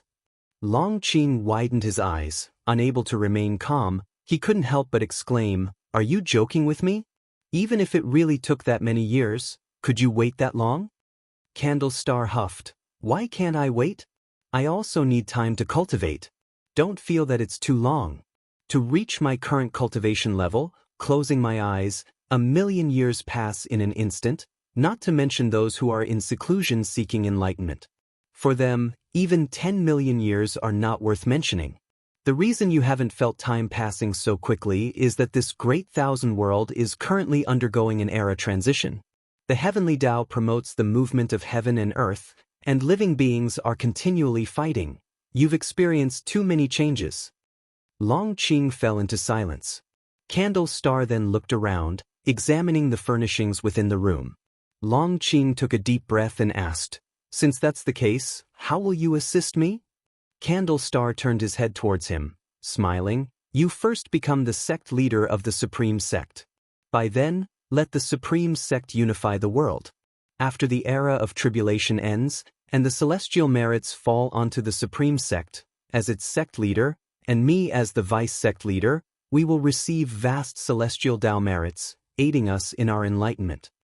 In the silent extinction domain, there is a world gate that will limit the war court, preventing them from invading in large numbers. Previously, your master killed Yi Tianji, which has already placed the war court in a dilemma, causing internal divisions. Now is the best time for us to develop our sect." After hearing this, Long Qing's brows gradually smoothed. Elsewhere, far in the Taoist field of the beginningless, Guwen listened to their conversation, and he was not too surprised because he had previously guessed why the war court was hunting the Long clan. The silent destruction god emperor used a person from the Long clan to cultivate the celestial dragon reincarnation dharma aspect, which was the best proof. He was more interested in the celestial Tao merits mentioned by Candlestar. If Long Qing and Candlestar could indeed lead the Supreme Sect to become the ruler of the world, it would be a good thing, providing Guwen with a sense of presence as well. Of course, if Long Qing were to go astray, Guwen would not ignore it. He had protected Long Qing, so he had the responsibility to keep an eye on Long Qing, to prevent him from walking the path of slaughter followed by his previous life and ancestors. Guwen stood up and headed towards the mountain forests. With the establishment of the Qianquan sect, the sect had been aggressively recruiting disciples, and the number of disciples had quickly surpassed 10,000.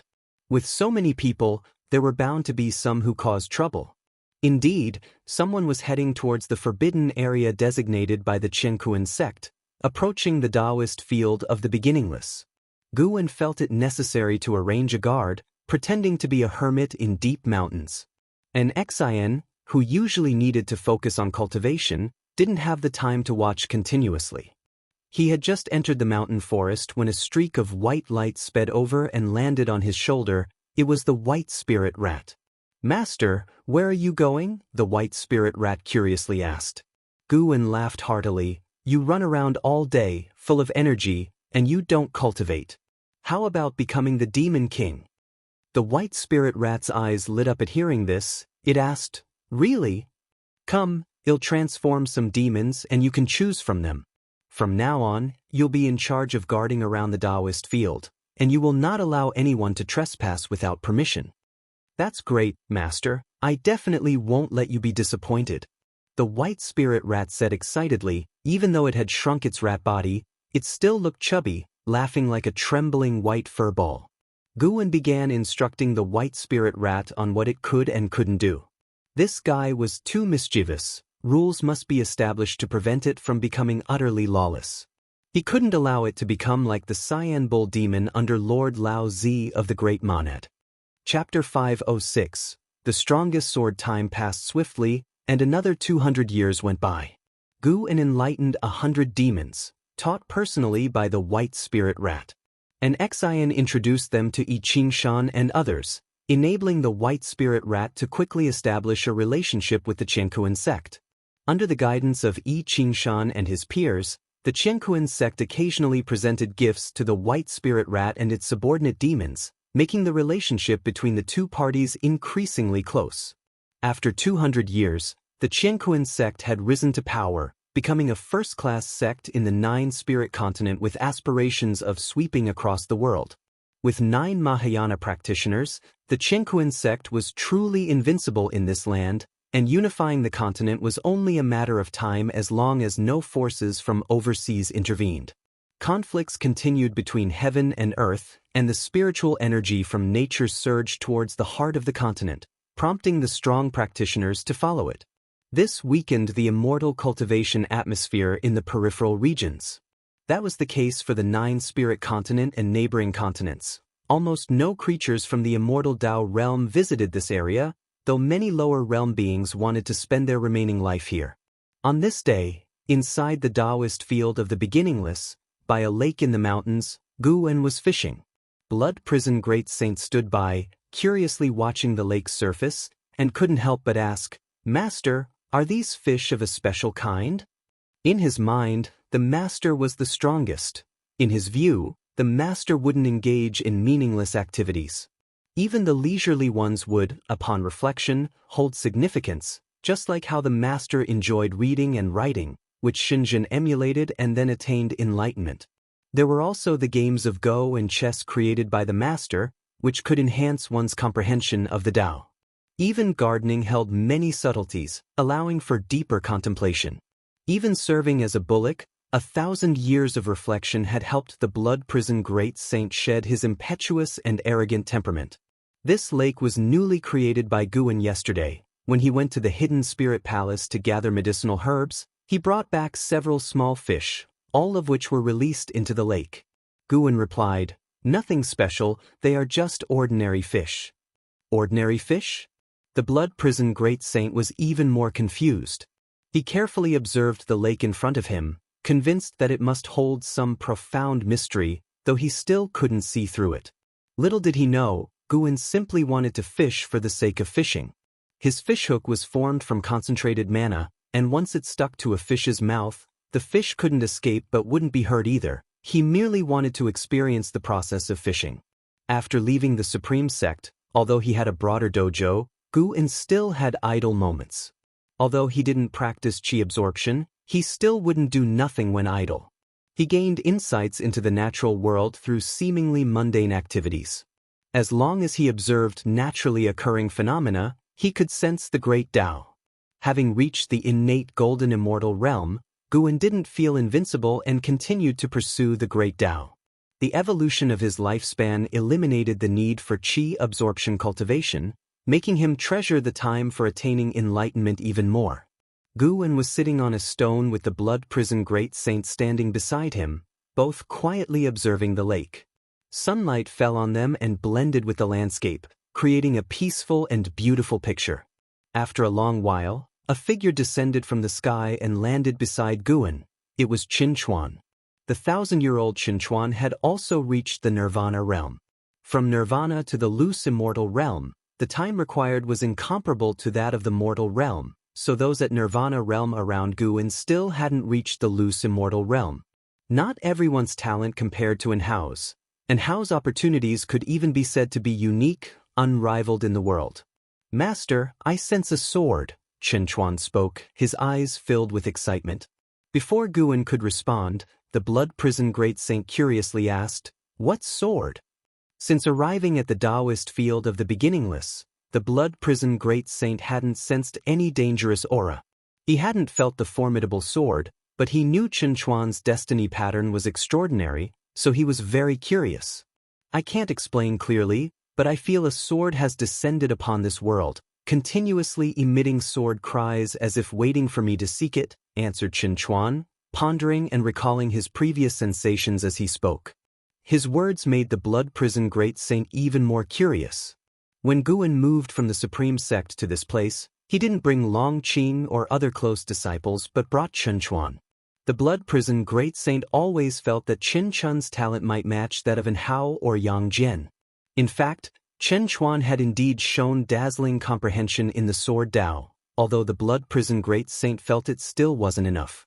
There is indeed such a sword, coming from outer heaven. It is the strongest sword in the world. Possessing it qualifies one to contend for the world. Not just you, but anyone who diligently practices the Sword Dao will sense it, Guan responded, his gaze fixed on the lake's surface, never wavering. Hearing this, Chen Chuan frowned. Blood Prison Great Saint widened his eyes and asked, "This is clearly a conspiracy. Is another power from outer heaven about to attack?" Throughout the previous cataclysms of heaven and earth, it was always the forces from outer heaven that initiated them. The conflicts between the Immortal Dynasty and the Holy Court were never a threat to all living beings. "It's the work of the great Hong Sword Heaven behind Zhu Luo Sword Monarch," Guan answered. Hearing about Zhu Luo Sword Monarch, both Blood Prison Great Saint and Chen Chuan exchanged glances. "Say, could it be that guy lost to young Immortal Emperor and couldn't accept it?" Blood Prison Great Saint guessed with schadenfreude. He disliked the way Zhu Luo Sword Monarch carried himself, a demeanor that screamed invincibility, which he found repulsive. Chen Chuan, on the other hand, remained silent as he began to feel the sword again. For some reason, he always felt that the sword was of special significance to him, but his master's words left him confused. If others felt the same way he did, then indeed they shouldn't go. Was it really the same? Gu An's fishing rod began to move. He waited a few moments before suddenly yanking it, pulling a large yellow fish into his hands. He unhooked the fish and released it back into the lake. This action made Chen Chuan pause. He took a deep breath, then walked to a patch of grass and sat down. He took out his own sword, placed it on his lap, and quietly contemplated. Blood Prison Great Saint looked at him with a curious expression. Guan remained silent, just the corners of his mouth lifted. In his eyes, that number 1 divine sword was nothing exceptional. Chen Chuan didn't need to compete. By cultivating by his side, he would eventually surpass that sword. However, "Senior Brother Li, you're not going to ask me to take action, are you?" Guan looked up towards the horizon with a teasing gaze. Meanwhile, on the other side of the world, above an endless ocean, dressed in black, Leah stood on a black eagle, soaring across the sea of clouds, with divine exotic immortal spirit perched on his shoulder, gripping his hair, shivering. "Do we really have to steal it? The aura of this sword is very powerful. It will definitely attract terrifyingly strong individuals. Don't forget, my master has already left the celestial spirit great world." Divine exotic immortal spirit couldn't help but ask. It had deliberately conveyed the news of Gu An's departure to Leah, hoping that Leah would be less reckless in the future. Its method indeed worked. Leah had been peaceful for 1,000 years, but today he was embarking on an adventure again. Li Ya's eyes were cold as he said, "How can I become stronger without striving for it? By meditating in seclusion? Don't worry, if it really comes to dying, I'll let you go. I won't drag you down." His heart, though, was aflame. Because he felt that the sword was calling to him, he was the true master recognized by the sword. Divine exotic immortal spirit couldn't help but say, "Do you really think I could escape if it comes to that?" Leah glanced at it and said, "Then why don't you leave now? I must go regardless. Perhaps this is my only chance to catch up to Hao." Divine exotic immortal spirit rolled its eyes, retorted irritably, "You're always talking about Hao. It's been years without any news of him. He might already be dead. Don't always fantasize about how strong your opponents are. and then force yourself. That's impossible. He can't be dead. His cultivation level must be outrageous. With my current abilities, I doubt I could withstand even one of his moves. Liya shook his head. No matter how far the places he had visited or how strong the people he had met, he always believed that Hao was the foremost talent in heaven and earth. He felt that fate had made him encounter Hao, and that was a blessing to him. With Hao there, he would never be complacent about his achievements. He would always feel not strong enough and thus continue to strive. Divine exotic immortal spirit scratched its head, feeling that Liya was delusional and beyond persuasion, but it was not panicking. After all these years, it suddenly wanted to see its master, and Liya should be able to help it. Chapter 507, Heaven and Earth Tao Fruit. Celestial beings. Guan could hear the divine exotic immortal spirit's heart voice. Although he could maintain spiritual communication with it, he rarely paid attention to it. The main reason was that the divine exotic immortal spirit was too annoying. Guan had responded before, and as a result, it chattered constantly, bothering him without end. Guan was neither worried about Liya going to seize the sword, nor was he afraid that Liya would cause any trouble for him. He would only save Liya's life, but wouldn't help him seize the sword. Saving a life was not difficult for Guan, as simple as blowing out a breath. Guan continued fishing until, after an hour, he finally stood up and left. The blood prison great saint hurriedly followed his pace, while Chen Chuan continued to stay by the lake, his eyes tightly closed, comprehending his own sword intent. He wanted to resist the attraction of that sword, feeling that if he could withstand it, his sword Dao would ascend a level. Tens of miles away, and Xianxia was practicing qi absorption on a cliff, the breeze blowing through his hair. Another 10 miles ahead, his master Xianxia was sowing seeds. Xianxia didn't use spells, but planted them by hand, treating it as a form of cultivation. Looking to the east, the celestial demon child was discussing the Tao with the ghost mother of ephemera, exchanging cultivation insights. Others were in seclusion within their respective cave mansions, all steadfastly advancing on their own paths of cultivation. The winds rolling through the Taoist field of the beginningless swept toward the celestial vault, carrying away the seasons. By the next late summer, the battle over the divine sword inevitably erupted.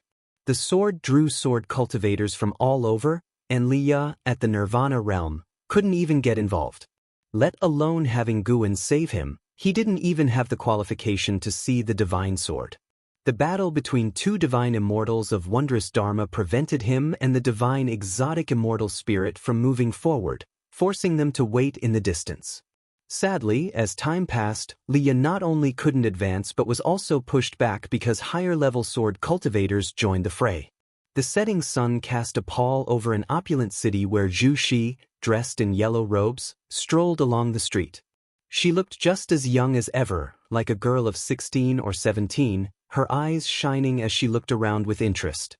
No one could have imagined that this seemingly innocent girl was the Xianxia of the Holy Court, once the strongest being of heaven and earth. Just as Zhu Shi became engrossed with the sights on either side of the street, a figure approached her. "Young friend, please halt." A laugh came from ahead, and Zhu Shi fixed her gaze before stopping in her tracks. She saw a young monk draped in a kasaya blocking her path. This person was none other than the immortal seeker who had taught the Taoist expansion skill. It was because the Taoist expansion skill had advanced to the innate reincarnation skill that Guan was able to help the people he cared about extend their ultimate lifespan. Zhu's eyes' smile vanished, and she calmly looked at the immortal seeker. The immortal seeker chuckled. "The humble monk observes that you possess extraordinary destiny. Would you like to ascend to immortality? The humble monk can assist you." Zhu Shi focused on him, saying, "You, a monk, refer to yourself as humble monk? Do you think you're credible?" Of course the humble monk is credible. His Majesty Saint Heaven is nurtured by the celestial spirit and destiny. Even as a reincarnated being, a pair of eyes can see through everything, can't they? The immortal seeker said with a chuckle, causing Zhu Shi to furrow her brow. When he mentioned Saint Heaven, a passing cultivator threw a suspicious glance at him, but quickly disappeared with the flow of the crowd. Zhu Shi and the immortal seeker faced each other amidst the throng. They were out of place in this world and indifferent to the gazes of the people.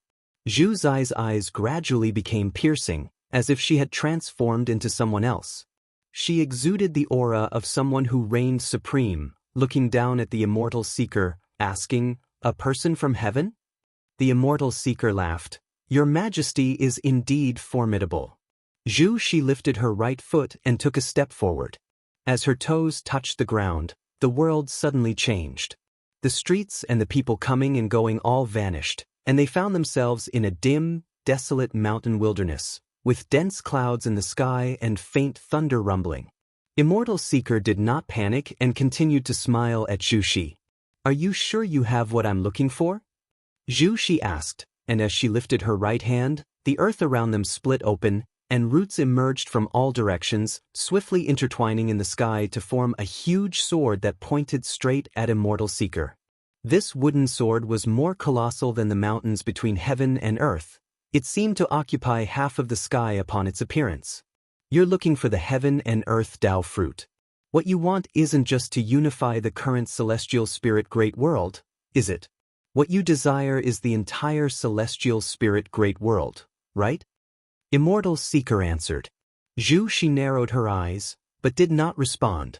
Immortal Seeker continued, "The heaven and earth Tao fruit is bound to appear sooner or later, but now there's already a presence stronger than even the free immortal. Your Majesty, how will you snatch it then?" Zhu Shi huffed. "So you're saying you can't give me anything and you've merely come to remind me?" "Not at all," Immortal Seeker said leisurely. "I have come to save your life. The celestial Tao golden core is bait left by the person from the world gate, and the heaven and earth Tao fruit is even more taboo. If one's realm is insufficient, merely touching the heaven and earth Tao fruit will lead to being devoured. It contains even more horrifying cause and effect, causes even the person from the world gate does not know of." Zhu Shi squinted and asked, "Then tell me, how high must one's realm be to touch it?" "To reach the pinnacle of what the free immortal can achieve." Immortal Seeker's smile turned mischievous. Zhu Shi frowned and asked, "Above the ninth heaven of the immortal path, there's still the level of free immortal?" "That's right. There are 3 free immortal levels above it, and none of those strongest beings who appeared in the last few thousand years have reached that realm, not even the supporting Tao Sword Venerable." Hearing Immortal Seeker mention the supporting Tao Sword Venerable, Zhu Zai's face became grim. Even though she had fully recovered the memories of her previous life, she still kept the gratitude of this live's mentor-disciple relationship in her heart and respected Guwen from her core. In her view, Guwen was an old predecessor from beyond the skies, with a cultivation level far surpassing hers.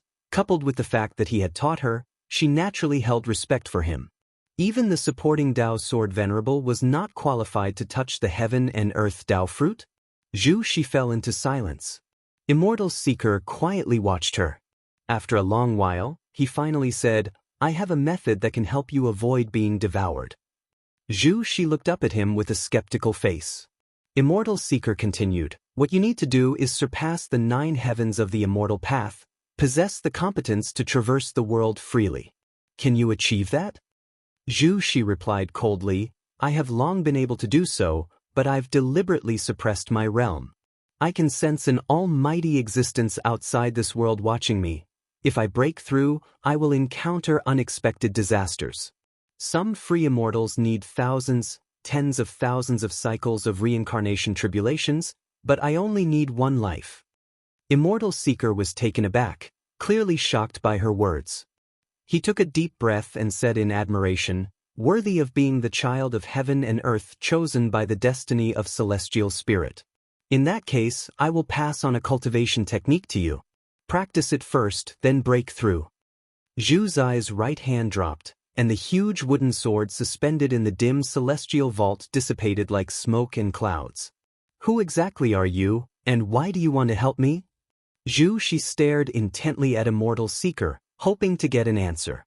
Immortal Seeker turned, looking towards the horizon, and said, "I indeed come from above, but I do not affiliate myself with those self-important folks. The reason I assist you is merely to fulfill a wish. My disciple died in this great thousand world." Zhu Shi asked in surprise, The death of your disciple requires all this scheming? Do you need my help for revenge? Immortal Seeker glanced at her and said, merging with the heaven and earth Tao fruit will be enough to fill the regret in my heart. Zhu's eyebrows were tightly locked, still somewhat unclear. But Immortal Seeker no longer elaborated. Suddenly, she seemed to realize something. Her expression changed drastically as she looked incredulously at Immortal Seeker.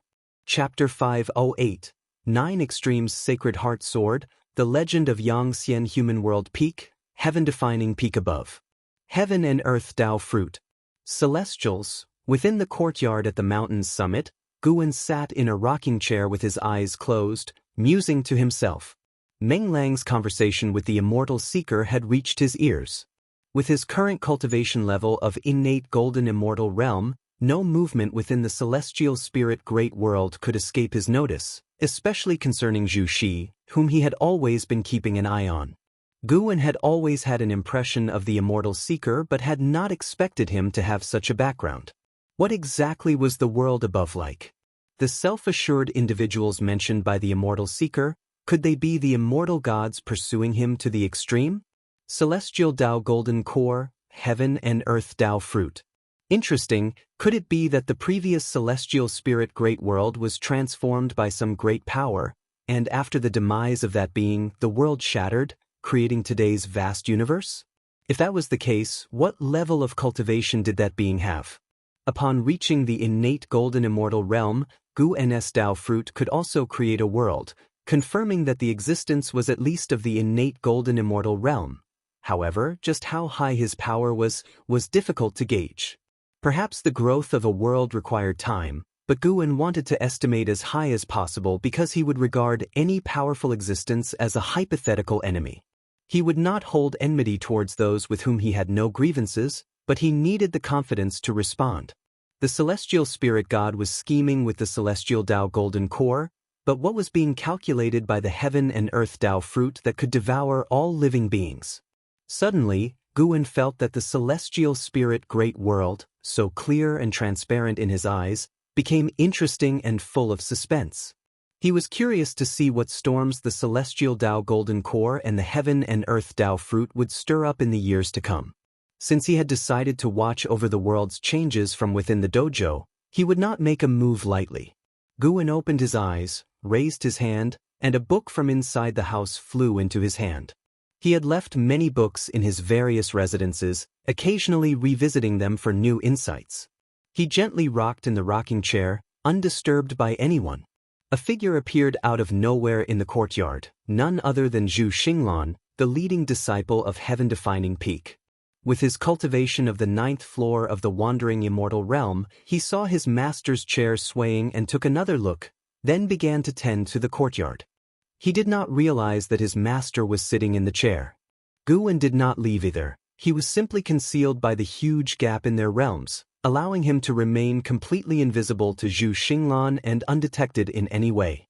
To those of Human World Peak, they did not know Guwen by name, only Meng Lang. As a great cultivator, being away for thousands or even tens of thousands of years was nothing out of the ordinary, so no one wondered about Guwen's disappearance. After spending half a day on Human World Peak, Guwen stepped back into the Taoist field of the beginningless. Taitsong Continent, upon a barren plain. Long Qing was meditating in the air, surrounded by black qi which violently tugged at his robes. Candle Star stood on the ground, staring at him and nodding slightly, his eyes full of admiration. At that moment, Long Qing opened his eyes, looking into the distance and furrowing his brow as he asked, "What sword is this exactly? It's quite formidable." Candle Star turned to follow his gaze, looking toward the horizon, and said, "The 9 Extremes Sacred Heart Sword from Great Hong Sword Heaven, the first demonic sword of their sect, formed from the entire cultivation of a certain sword venerable. His soul was forged into a sword soul, which was then placed within the Sacred Heart Sword Tao in the river of Sword Tao, nurtured for countless years to take today's form. To possess this sword is to gain the power to roam the worlds unopposed." Hearing this, Long Qing in surprise asked, "A demonic sword?" "Correct. To tame this sword, one must gain the recognition of its sword soul, But the sword's soul is violent and often devours the souls of its masters, so naturally, it is considered a demonic sword, Candlestar said, a hint of playfulness on his face. Narrowing his eyes, Long Qing asked, could it be that Great Hong Sword Heaven wants to treat the living beings of the celestial spirit Great World as nourishment to feed this demonic sword? That's not it, Guan guessed. It might be related to the founding ancestor of Great Hong Sword Heaven, the Sword God. Sword God. Along with the roar, Candlestar recounted the feats of Sword God Yang Pingon, and also mentioned Sword Dao Saint ancestor Xianxia. Long Qing listened with rapt attention, never having imagined that such formidable figures existed in other great heaven and earths.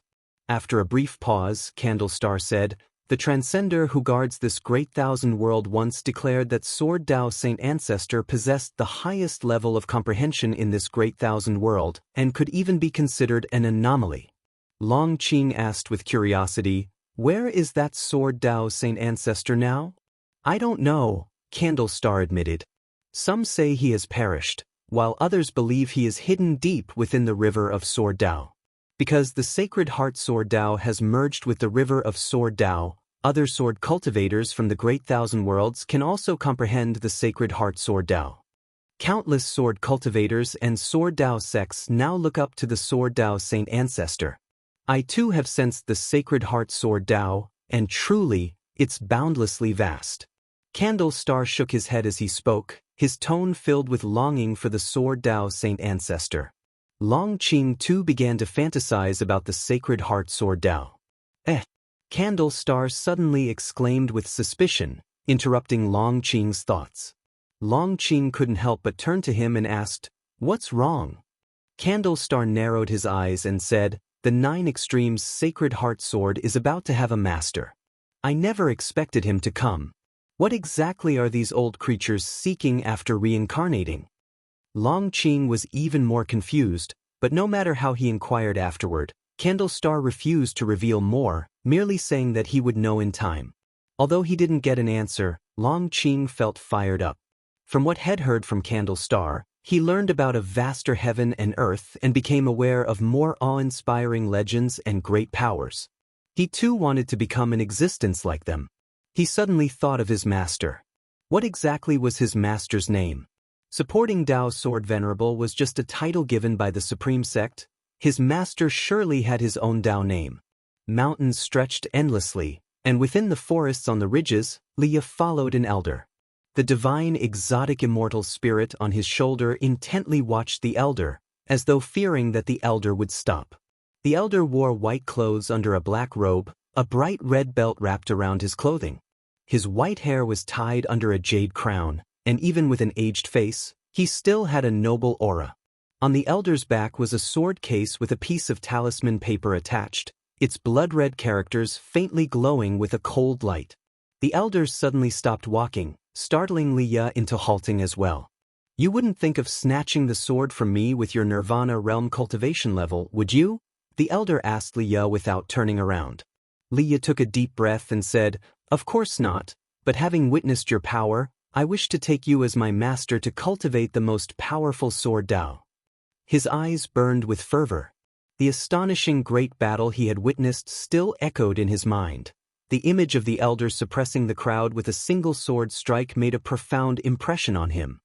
He had heard from a senior observer that among the great cultivators vying for the divine sword was a powerful being who stood at the ninth heaven of the immortal path. But when he learned such a formidable figure had taken action, he completely abandoned the thought of seizing the sword, adopting more of a spectator's mentality instead. However, the great power of the ninth heaven that he intended to observe ended up defeated, and the defeat was an utter disaster. After the elder left with the divine sword, Leah could still feel the divine sword's guidance, and so he followed. How could the elder not notice his pursuit? When Leah actually managed to keep up, he started to feel hopeful, thinking that perhaps the other party wanted to give him a chance. The elder turned to face Leah and said, to take me as your master is not impossible. The karma on you is complex, as if someone has altered your fate. Precisely because of that, you should have better comprehension towards the Tao of karma and destiny. I might even pass on this Nine Extremes Sacred Heart Sword to you. But, Li Ya immediately asked, "But what?"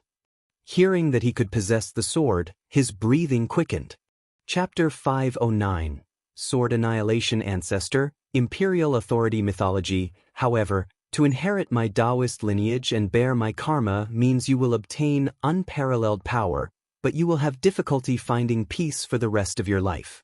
The old man stared at Li Ya, speaking slowly and deliberately, his gaze icy cold. Li Ya was frightened by his eyes. He didn't answer right away but instead carefully reflected on his life. Although he had faced hardships, he always felt that his current status was entirely due to the aid of others. In the first half of his life, his imperial father had shielded and protected him. Later, Guan, under another identity, had protected him and taught him swordsmanship. When would he be able to repay these people? Li Ya found himself caught in a difficult decision. He feared that he would mess things up and that, in the end, Guan would have to rescue him. He couldn't help but turn his head to look at the divine exotic immortal spirit resting on his shoulder. This time, the divine exotic immortal spirit remained silent, merely looking at him steadily, as if to say, "This time it's up to you to decide." Li Ya believed that the old man had no intention of deceiving him, for there was no need. The gulf between their cultivation levels was vast, and if the old man truly wished to force him to do something, he would have no power to resist. As Li Ya hesitated, the old man turned and walked away. Li Ya fell to his knees and kowtowed in the direction of the old man's retreating figure, shouting loudly, "Master above, please accept your disciple's bow." The old man stopped in his tracks and then slowly turned around. He looked at Li Ya with an expressionless face and said, "Remember, my Taoist name is Sword Annihilation. Many refer to me as the Sword Annihilation Ancestor." Having said this, the Sword Annihilation Ancestor continued to walk away, and Li Ya quickly got up and followed his pace. Excitement was unmistakable on Li Ya's face. He stared at the back of the Sword Annihilation Ancestor, with many questions he wanted to ask, but he restrained himself. There is plenty of time ahead. Having seen the Sword Annihilation Ancestor's actions, he felt that the Sword Annihilation Ancestor was a rare existence that could match up to Guan. Of course, it was only his feeling because he thought the Sword Annihilation Ancestor didn't use his full strength when he claimed the 9 Extremes Sacred Heart Sword with such an ease and calmness. Such demeanor reminded him of Guan when he transformed into the supporting Dao Sword Venerable. Little did he know, Guan was listening in on his thoughts secretly. Comparing me to the Taoist Zhang Zizai Immortal? Guan, who was picking medicinal herbs in the Taoist field of the beginningless, laughed. But this Sword Annihilation Ancestor had quite a reputation. He must have an even stronger true form. Guan had encountered his true form before, back when he had broken through to become the profound Yuan-free Immortal. At that time, the skull that devoured the free Immortal had made a lasting impression on Guan. The aura of that skull was identical to that of the Sword Annihilation Ancestor, and from the perspective of karma, they originated from the same source. The mere fact that a clone possessed the cultivation level of a Taoist Zhang Zizai Immortal made him wonder just how powerful the Sword Annihilation Ancestor's true form was. Ever since Guan defeated the battle court, the celestial spirit Great World seemed to be distancing itself from the catastrophe of outer heaven. In reality, more beings of the Tao fruit realm had infiltrated the celestial spirit Great World, behaving more covertly, probably out of fear of Guan. Every choice has its pros and cons. His own lifespan reincarnation had left behind unfavorable karma, but within the life he could control, he had always done good deeds. He was satisfied with that and never tired of it. Guan's mood became increasingly cheerful, and he began to give pointers to the ghost mother of ephemera following him. Although the ghost mother of ephemera had lost her freedom, she did not slack off because she saw greater hope. She even felt that her current life was better and more meaningful than before. Pursuing longevity, that was far more meaningful than being a vice sect hierarch. The ghost mother of ephemera made note of every word Guan said and pondered them deeply. Guan knew what she was thinking, but he never spelled it out. He let her muse wildly, thinking maybe she might stumble upon something significant. An hour later, Guan finished picking herbs, and then he had the ghost mother of ephemera sow the seeds while he walked to his own loft, ready to take a nap. Even innate golden immortals can sleep, and Guwen occasionally enjoyed dreaming, finding enlightenment in his dreams a particularly interesting experience. The white clouds above drifted slowly, yet in the blink of an eye, one might feel they moved quickly. The passage of time in the human world is the same. 1,000 years, like those clouds, is both fast and slow. It seems quick to cultivators but slow to mortals. On an early summer day at high noon, in the Tai Tsang dynasty, within the Zhangzhou imperial city. In the imperial study, Li Xiandao held a petition, his face expressionless. He had been the emperor for over 4,000 years. His long-standing and domineering rule had become mythologized in the hearts of the people. The commoners were unfamiliar with the name supporting Dao Sword Venerable, unaware of the great cultivators of the immortal cultivation realm. In their eyes, he was a living immortal. At this moment, two people were kneeling in the room, their heads bowed and bodies tense, one of them sweating profusely on the forehead. After a while, Li Xiandao looked up. He glanced at the two kneeling before him and asked, "What is the crown prince's opinion on the Yang family's actions?" One of the elderly ministers raised his head to look at Li Xiandao, hesitated for a moment, and said, "His Highness did not respond to us, but one of my spies told me that the crown prince once said he found the position of crown prince rather dull, and he did not know." He did not know what? He did not know what it tastes like to sit on the imperial throne. After speaking, the old minister quickly bowed his head, pressing his forehead against the ground. Li Xuando's eyes flashed with a chill upon hearing this. He closed the petition he was holding and set it down gently. "Leave," Li Xiandao said with closed eyes. The two ministers immediately stood up, performed a salutary bow, and left quickly. Once they had left the imperial garden and the palace grounds, and only when they had passed through the gates of the imperial city, did they finally breathe a sigh of relief. The other middle-aged minister turned to the old one and asked in a low voice, "Does His Highness truly intend to?" He looked around and withheld the word, "rebel." There have been signs for hundreds of years. It is said that ever since the crown prince returned from the Holy Land, his temperament has changed. He has already stepped into the immortal realm. I fear the imperial dynasty is about to face unprecedented turmoil. The Yang family has courted no small number of factions. The old minister sighed. His ancestors had served Li Xiandao for 10 generations and he himself had been an academically honored champion designated by Li Xiandao. In his heart, Li Xiandao was the heavens. But faced with a crown prince who possessed the cultivation level of the immortal Dao and had a formidable family background, how could he not think that the throne was on the cusp of changing hands? The middle-aged minister fell silent after hearing this, and they both hastened down the same street. Meanwhile, back in the imperial study, Li Xiandao slowly opened his eyes, gazing straight ahead, and suddenly said, "Guwen, supporting Dao Sword Venerable, you should be able to hear my words, right?" After his words, silence filled the room. No response came from outside. He took a deep breath, stood up, walked around the desk, and then, lifting the hem of his robe, knelt on the ground.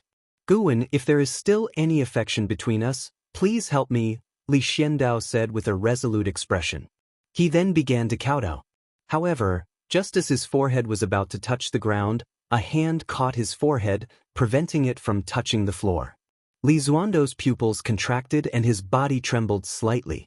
With great caution, he slowly lifted his head to see the person in front of him. It was indeed Guwen. Chapter 5:10 The number 1 genius Guwen looked at Li Xiandao, who knelt before him, and felt quite moved. At the beginning of his cultivation, Li Xiandao had given him a lot of support. Although at that time, Guwen had already been able to fend for himself, Li Xiandao treated him as a junior without knowing his true cultivation level.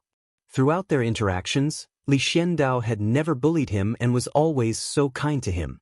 The end-of-the-world valley provided by Li Xiandao was also an important part of Guwen's income in the first half of his life. The valley had been planted with high-tier cultivation herbs from the start, which were extremely significant for Guwen before he reached 100 years old. Additionally, Li Xiandao had treated Yi Yan, Yang Jian, and Wuxin quite well, so Guwen had always had a good impression of Li Xiandao. He felt that there was a bond of sentiment between him and Li Xiandao. Their conversations were always delightful. It's just that Li Xiandao, as the emperor, was too busy and they seldom met. The last time they had met was more than 2,000 years ago. Li Xiandao had already achieved nirvana, but he displayed a cultivation level of integration realm. He had his own network of connections, but compared to the Yang family behind Li Lingtian and his mother, the forces he had gathered were not as strong. "Rise," Gu Wen said softly, looking at the stunned Li Xiandao, and then he lifted him up. After Li Xiandao stood up, he took a deep breath and said, "You really didn't leave." Gu Wen smiled and responded, "It seems we truly are people of the same path. You know what I'm thinking." Hearing this, Li Xiandao knew that Gu Wen had seen through his hidden cultivation. He wasn't too surprised, considering how high Gu Wan's cultivation level was. "Let's sit down and talk." Gu Wen gestured with his hand, and Li Xiandao nodded, then turned and walked to the table.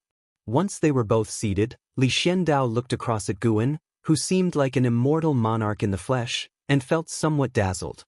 A mix of emotions flooded him. He was surprised, relieved, and felt undeservingly favored. He hadn't expected that he could actually summon Gu Wen. Gu Wen had abandoned the supreme sect but not him. How could he not be moved? "Tell me, how can I help you?" Gu Wen asked.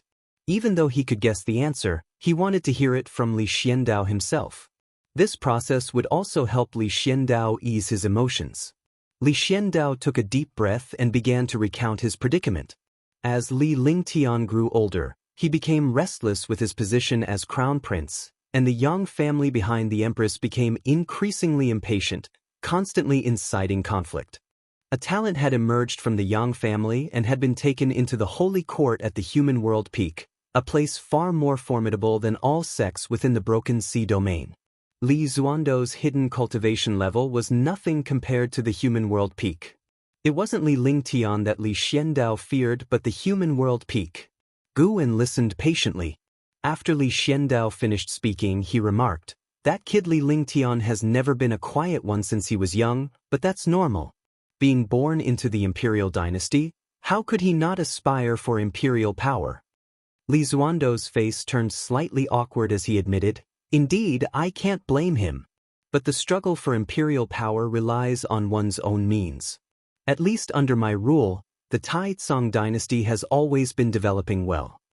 That was indeed true. The Taizong dynasty had enjoyed thousands of years of peace, and while a prosperous age could harbor many internal conflicts, Li Xiandao always managed to resolve them well.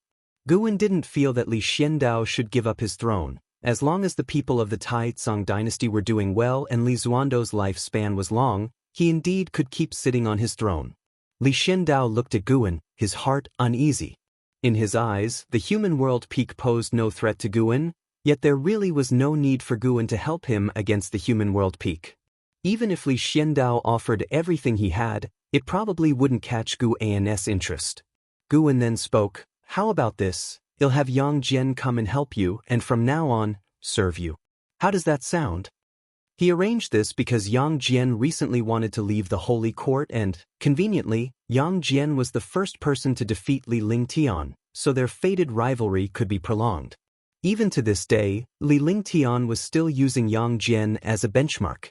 Upon hearing this, Li Xuando's eyes brightened and he asked, "Really? Can it be done?" He was very fond of Yang Jian. From the first sight of him, he wanted to win him over. That's why he had previously gathered the imperial dynasty's resources to forge an appropriate divine weapon for Yang Jian. "Of course, he'll arrive in a few days," Gu Wen said with a smile. He believed Li Xiandao could go even further. No matter how the future evolved, for all beings, a situation with many strong contenders was better. If the whole world were to be ruled by a single power, it would be prone to troubles. Just like before, when the Holy Court ruled the world, demon cultivators could slaughter the people of an entire region, and the truth could be easily suppressed by the Saint King. Therefore, with such thoughts in mind, Gu Wen also hoped that the Taizong dynasty could endure and prosper further. Of course, he would only facilitate and mediate, never intervene directly. In fact, Yang Jian had a good impression of Li Xiandao, and it could be beneficial for both if they teamed up. Li Xiandao, after hearing Gu Wan's promise, felt extremely cheerful, as if all the frustrations in his heart had been swept away. He already knew that Yang Jian had regained his Saint King status, and the current Yang Jian could help him counter the Human World Peak, or at least, Human World Peak would give face to Yang Jian. How have these years been for you? Guwen continued, beginning to make small talk with Li Xiandao. Li Xiandao did not hide anything, sincerely sharing his experiences, and the two seemed to return to the times of 4,000 years ago in the end of the World Valley, chatting with great joy. A full hour had passed before Guwen finally took his leave.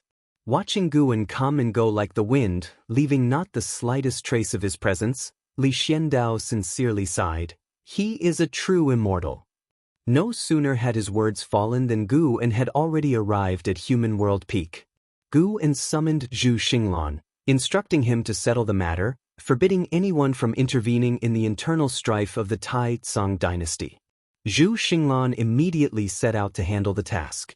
Without needing to use his status as the supporting Dao Sword Venerable, Guwen could still easily have the matter resolved.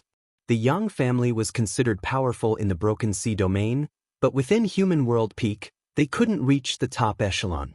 Having given his instructions, Guwen then rested in the courtyard. After a while, Zhu Xinglan came back, delighted to see his master had returned. Guwen was very satisfied with his dedication over the years and imparted divine skills to him, making Zhu Xinglan even more overjoyed. In the Tai Tsang dynasty, within a mansion, Li Lingtian sat at the head of the room, his face full of impatience. There were over a dozen people standing in the hall, discussing how to instigate a coup, even arguing over it. Li Lingtian was truly fed up and couldn't help but say, "Enough, no matter what, he is still my father, the emperor. At most, he'll seize power, but it's impossible to harm him." As soon as these words came out, everyone fell silent and then looked towards him. Li Lingtian was incredibly talented and presently had the cultivation level of the Immortal Dao realm. His presence was strong enough to command attention. Do you not realize what imperial power means to your father, the emperor? A struggle for the throne cannot be without casualties. An imposing voice came from outside the hall as a man in white walked in with the sunlight behind him. People turned their heads to look, all showing expressions of joyful surprise. An elder, thrilled, said, "Yang'an, you finally returned." Yang'an, the top talent of the Yang family and a disciple of Human World Peak. He was handsome and elegant, with an extraordinary demeanor. His mere entrance was enough to dissipate Li Lingtian's aura. Li Lingtian frowned slightly as he looked at Yang'an. He resented and was wary of Yang'an. Everyone made way as Yang'an approached Li Lingtian, slightly raising his chin, looking down upon him, and said, "The Yang family wants to make you emperor, this is your honor. You shouldn't be indecisive." Li Xiandao, when he took the throne, had stained his hands with the blood of many of his brothers and sisters. Chapter 5:11 You are not worthy of the name, and Yang'an's words won the approval of the other people in the hall. They spoke in turn, continuing to persuade Li Lingtian, hoping he could let go of a woman's kindness. He must be ruthless in his actions, or else it would be easy to run into trouble. The more they agreed, the more irked Li Lingtian became. A bunch of Yang surnamed people forcing him, of the Li surname, to kill someone with the same surname? He wanted to curse loudly, but he was no longer the impulsive youth he once was. He had to maintain his relationship with the Yang family. The Yang family had provided him with too many cultivation resources, too many for him to cut ties with. The reason he wanted to become emperor was precisely because he could not gather the force of the Tai Tsang dynasty for his own gains. No matter how high his talent might be, he still needed heavenly materials and earthly treasures and opportunities to push his cultivation faster. There were as many geniuses in this world as there were innumerable stars. He was not the brightest among them. Li Lingtian's complexion grew increasingly unsightly, and Yang'an did not stop the others from admonishing him. Instead, he watched Li Lingtian with great interest. His reason for coming was not merely to support Li Lingtian. In the eyes of the Yang family, their seizing the throne was already a done deal. What they needed to do was suppress Li Lingtian and make the imperial authority a plaything in the hands of the Yang family. When did the Yang family become the masters of the Tai Tsang dynasty? How is it that I, who am also surnamed Yang, do not know this? A resounding voice echoed through heaven and earth, reaching the ears of everyone in the hall. Before they could react, a figure, glittering with silver light, appeared out of nowhere beside Yang and glanced over, and his pupils suddenly dilated. The blade's edge was at his throat, making his body feel like it was in a cold cellar, chilled to the bone. Standing beside Yang was a man clad in silver armor, his left hand gripping a three-pointed double-bladed saber, its blade horizontal in front of him, pressed against Yang's throat. His posture was so casual that it brought an indescribable shock to everyone present. Li Lingtian stared at Yang Jian, his eyes widening and his mouth opening involuntarily. "It's you?" Li Lingtian could never forget Yang Jian. The two had spent many years together, and he had often sparred with Yang Jian, never winning once. How many years had it been? He had fantasized about the scene of meeting with Yang Jian again, but he had never imagined it would be under these circumstances.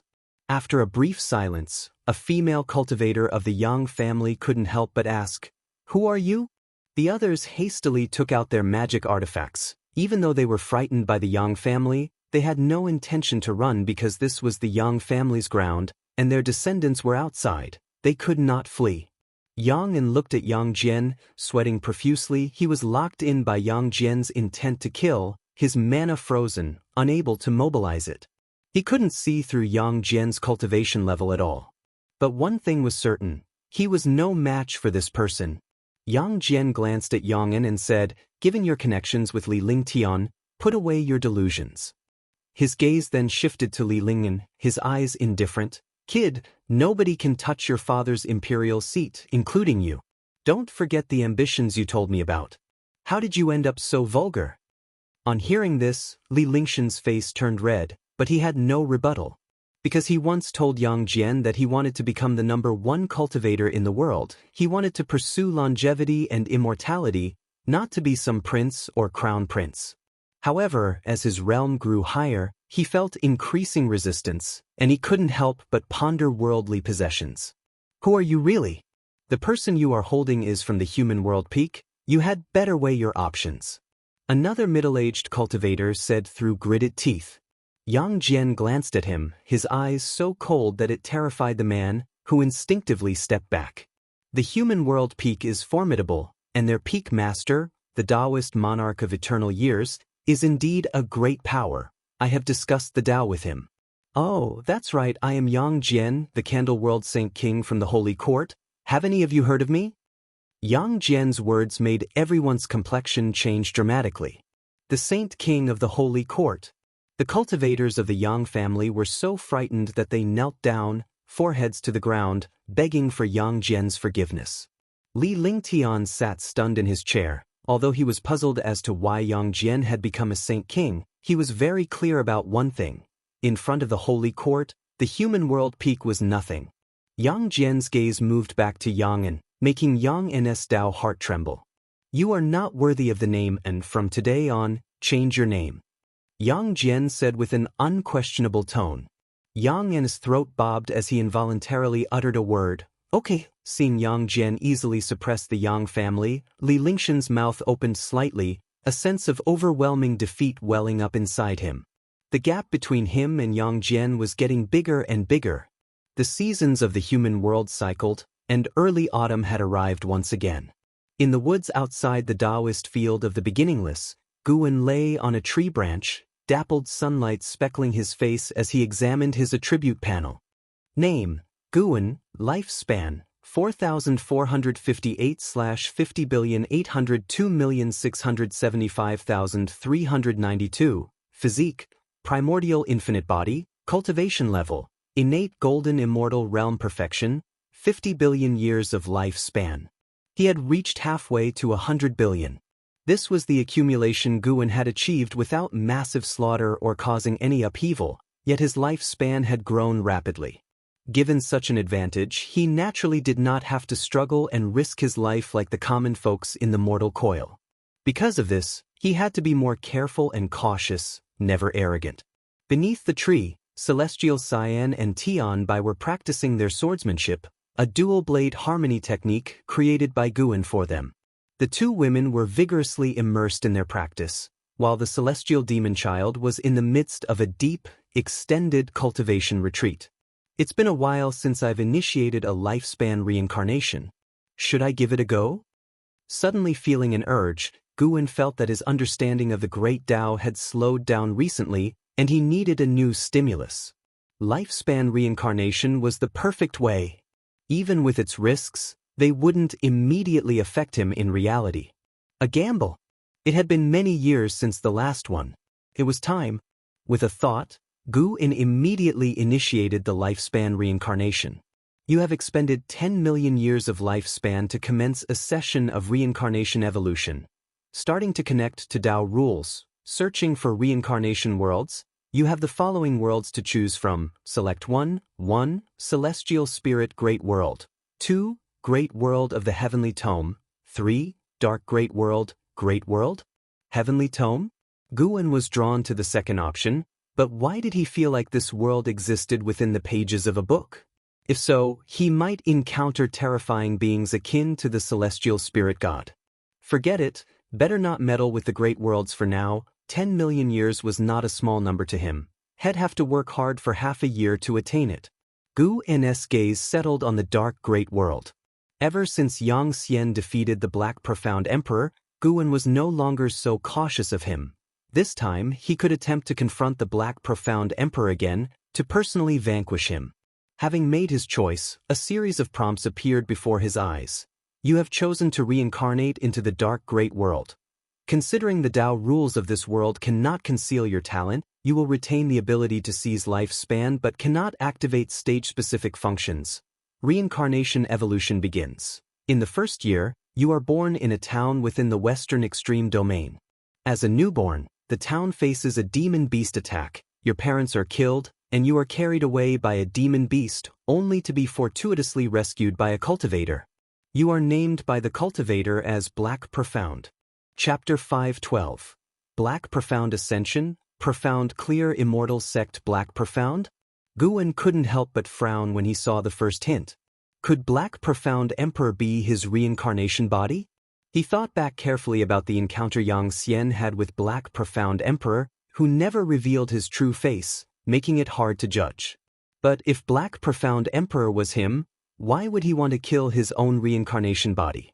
Guwen continued to read, developing a strong curiosity about this lifetime. At 2 years old, you were taken back to the Celestial Dark Demon sect by a cultivator, and the cultivator Luo Abyss officially took you as his disciple. At 4 years old, Luo Abyss began to teach you the cultivation technique, and you displayed extraordinary talent that shocked Luo Abyss. At 5 years old, Luo Abyss left, leaving you alone in his cave mansion. A python he was keeping broke out of its cage, wanting to eat you. After a fierce battle, you killed the python and accidentally gained 30 years of lifespan, marking a turning point in your destiny. At 6 years old, you built your foundation establishment successfully with the demon core of the python. At 7 years old, Luo Abyss returned. Knowing that you had killed the python, he didn't say anything but handed you a secret manual. You took the manual and saw 5 words written on the cover, Yin-Yang Reversal Skill. The following were years of cultivation. Black Profound showed strong talent, but whether he was the strongest among the reincarnation bodies was still hard to tell. Until the age of 20, Black Profound was sent down the mountain by Luo Abyss to gain experience for a century. At 21 years old, you met an elderly Taoist. He noticed your extraordinary demeanor and wanted to tell your fortune. Do you accept? Why does every reincarnation involve such encounters? Could there be a scheme? Guwen didn't believe in coincidences, and he chose to refuse. You refused for the Taoist to tell your fortune. The Taoist shook his head with regret, saying that you would meet again one day. You watched his retreating back and remained silent for a long time. At 22 years old, you encountered a demon race attacking the city. Without hesitating, you joined the battle along with a group of cultivators and successfully repelled the demon race. Because of your heavy killing aura, the city's civilians kept their distance from you, and even other cultivators were wary of you. Unable to integrate, you silently left. At 23 years old, you encountered a demon cultivator committing evil acts. You eliminated the demon cultivator. The grateful mortal family from the city invited you to stay at their mansion for a few days. You agreed, and during the journey thereafter, you protected the family while defeating demons along the way. This caused the family to fear you even more. On the night before reaching the destination, you overheard them discussing how to send you away, and you left alone before dawn. At 24 years old, you came to Hanji City and heard that the city was hosting a magic battle conference. Only young talents under the age of 100 could enroll, and you decided to sign up. In the end, you defeated all the competitors, claiming first place powerfully and becoming famous citywide. At the celebration banquet, the city lord wanted to betroth his daughter to you. Do you accept? Although Black Profound might be the Black Profound Emperor, now it's Gu N's reincarnation body, and he can't allow his reincarnation body to have any weaknesses. Finding a Dao companion is alright, but not now. You refused the city lord's goodwill, and he shook his head, chuckled, and did not persist. The very next day, you took the heavenly materials and earthly treasures you had won at the Magic Battle Conference and left. When you were about 100 miles from Hanji City, you encountered a group of mysterious cultivators who ambushed you. After a fierce battle, only one of them was left alive. Through coercion, you learned that it was the city lord's arrangement, which infuriated you. At the age of 25, you entered the demon race's forest and began slaughtering demons extensively. At the age of 26, you returned to Hanji City and made your way to the city lord's mansion where you chose to force your way in. A great battle erupted, and in the end, you left the city lord's mansion full of corpses. The exhausted city lord knelt on the ground, begging for your forgiveness. His daughter also ran over, standing in front of you, hoping you would spare her father. Will you choose to forgive the city lord? Forgive what? Did the city lord ever forgive me? Guan, identifying with the role of Black Profound, also felt angered and immediately chose no. You ignored the pleas of the city lord's daughter and beheaded the city lord with a single sword strike. Then you turned and left. Under the gloomy sky, the city lord's daughter knelt on the ground, cursing you hoarsely and vowing to seek revenge in the future. You were indifferent and walked away proudly. Guan, seeing this, felt that Black Profound might have developed feelings for the girl. Through this journey, how intense Black Profound's killing intent had been, almost catching up to Long Zhan. Could he actually have spared the city lord's daughter? The image of Black Profound in Guan's mind became even more nuanced, and as for the consequences of sparing the city lord's daughter, Guan was not worried.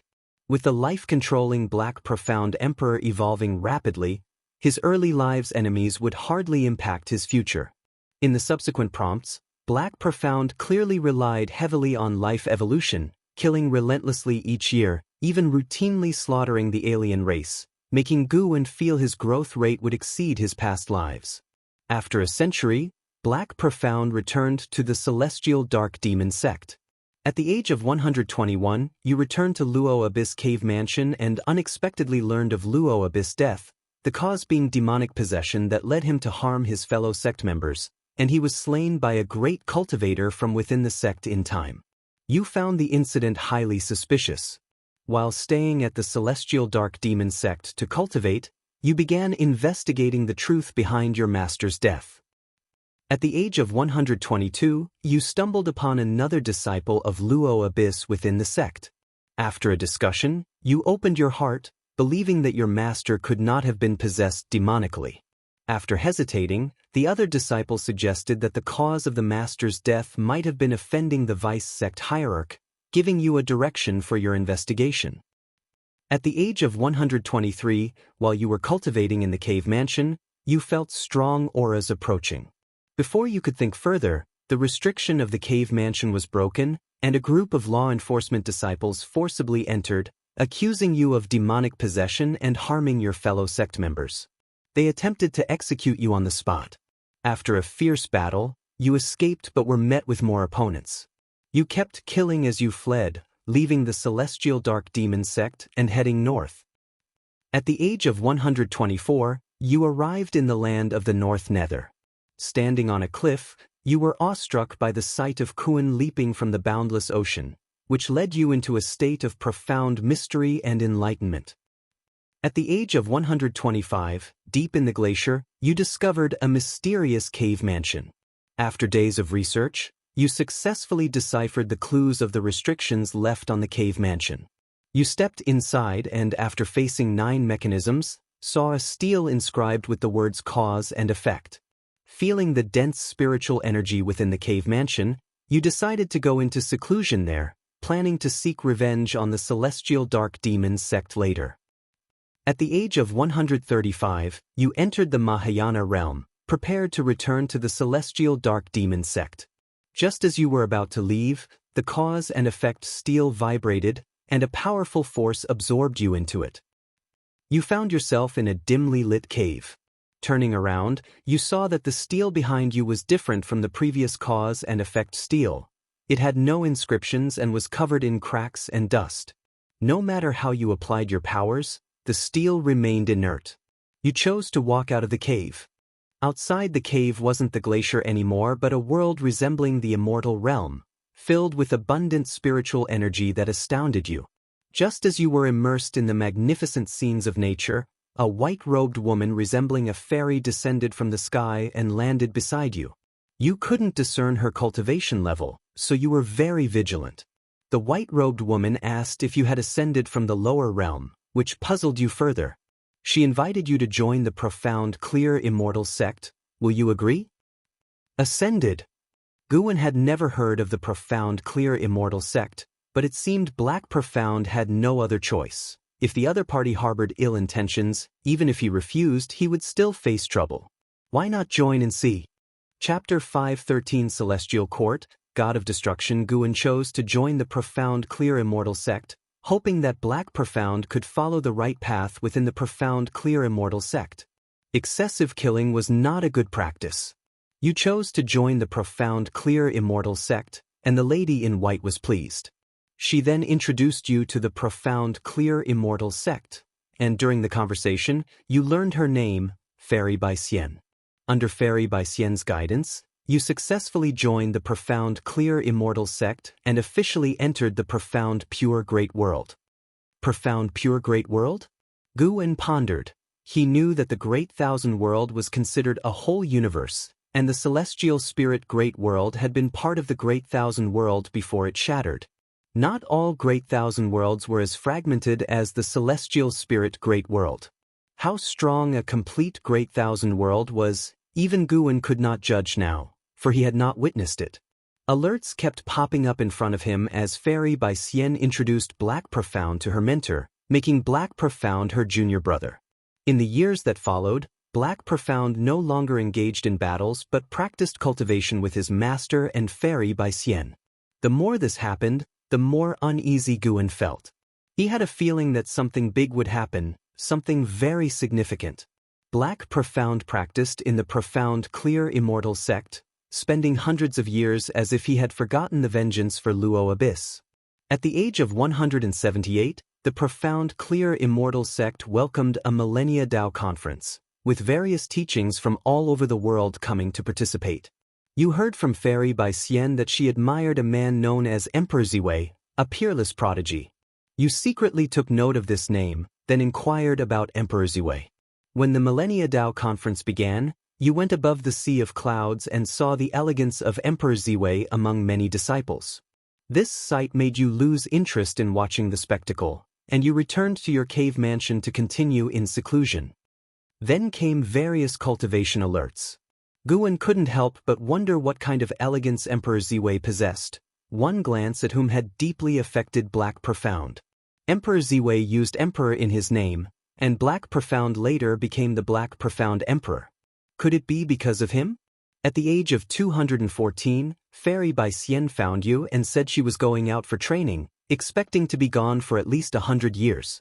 You were worried about her and wanted to follow, but Fairy by Xian told you not to worry.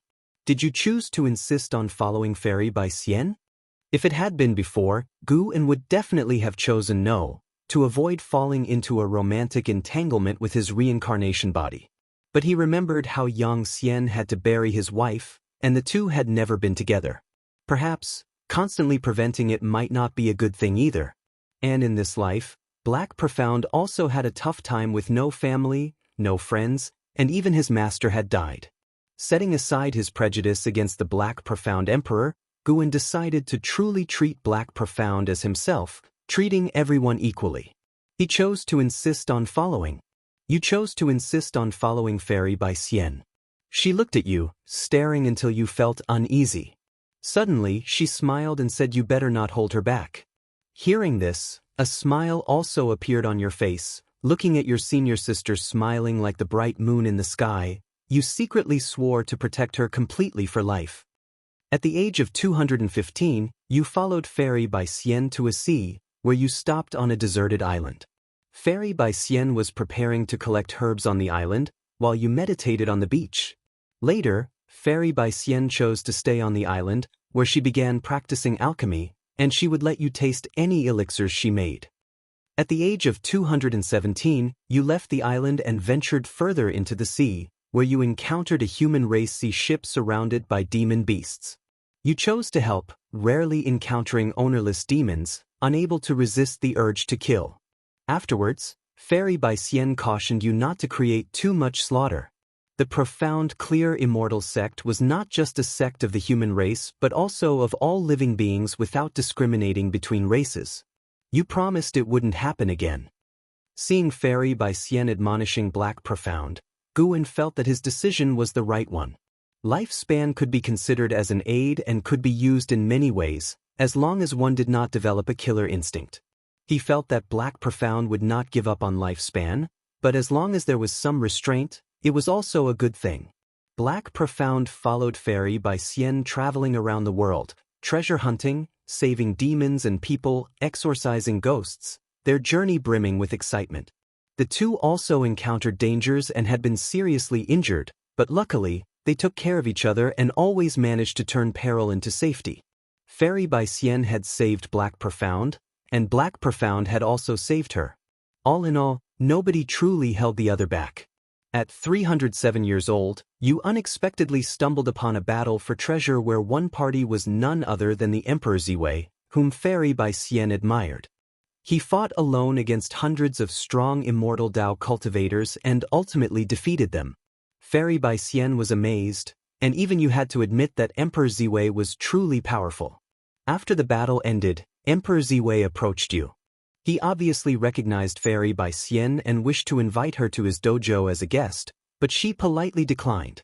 Emperor Ziwei then turned to you and extended the invitation. Would you choose to visit his dojo? Not going. Guan made his choice directly. He was somewhat displeased with Emperor Ziwei. Hadn't he seen Black Profound walking with Fairy by Xian? Why interfere? You chose to refuse the invitation to Emperor Ziwei's dojo. Emperor Ziwei did not insist and soon left. You turned to Fairy by Xian, asking her why she did not go. Fairy by Xian looked at him and counter-questioned why they should go. You exchanged smiles, understanding each other without words. At 308 years old, you came to the most magnificent mountain in the land, rumored to house an immortal. Deciding to seek the immortal, you began the ascent but found that you could not use your mana. You had to proceed up the mountain as mere mortals. At 309 years old, after a year's journey, you reached halfway up the mountain and saw a courtyard with an old man resting inside, holding a fan. Surprised, you recognized him as the old Taoist who had wanted to tell your fortune years ago. The Taoist also recognized you, and with a smile, he said it was finally time to meet, which intrigued Fairy by Xian. When she learned that you had met in the lower realm, it filled her with respect for the old Taoist. He did not say much more and threw 2 secret manuals onto the ground before returning alone to his house. You picked up the secret manuals from the ground and began to study them. At 320 years old, after 11 years of cultivation, you finally perfected one of the divine skills. The old Taoist finally came out of his house, praising you for having a destiny pattern fit for an emperor's path. However, you had suppressed your nature. This caused the still unskilled Fairy by Xian to be confused. Knowing the innate aggressiveness in your bones, Fairy by Xian fell silent, and you were also caught in a dilemma, whether to keep your promise not to kill or to follow the old Taoist's advice and embark on the emperor's path. The hint stopped there. Guan did not hesitate, choosing to keep his promise and not kill. Who persuades someone to start killing? That old Taoist is fishy. You chose to keep your promise to Fairy by Xian not to kill and not to follow the Emperor's path, making Fairy by Xian very happy. The old Taoist said you would regret your decision one day. His gaze made you uncomfortable, so you made an excuse, took Fairy by Xian's hand, and bid your goodbyes.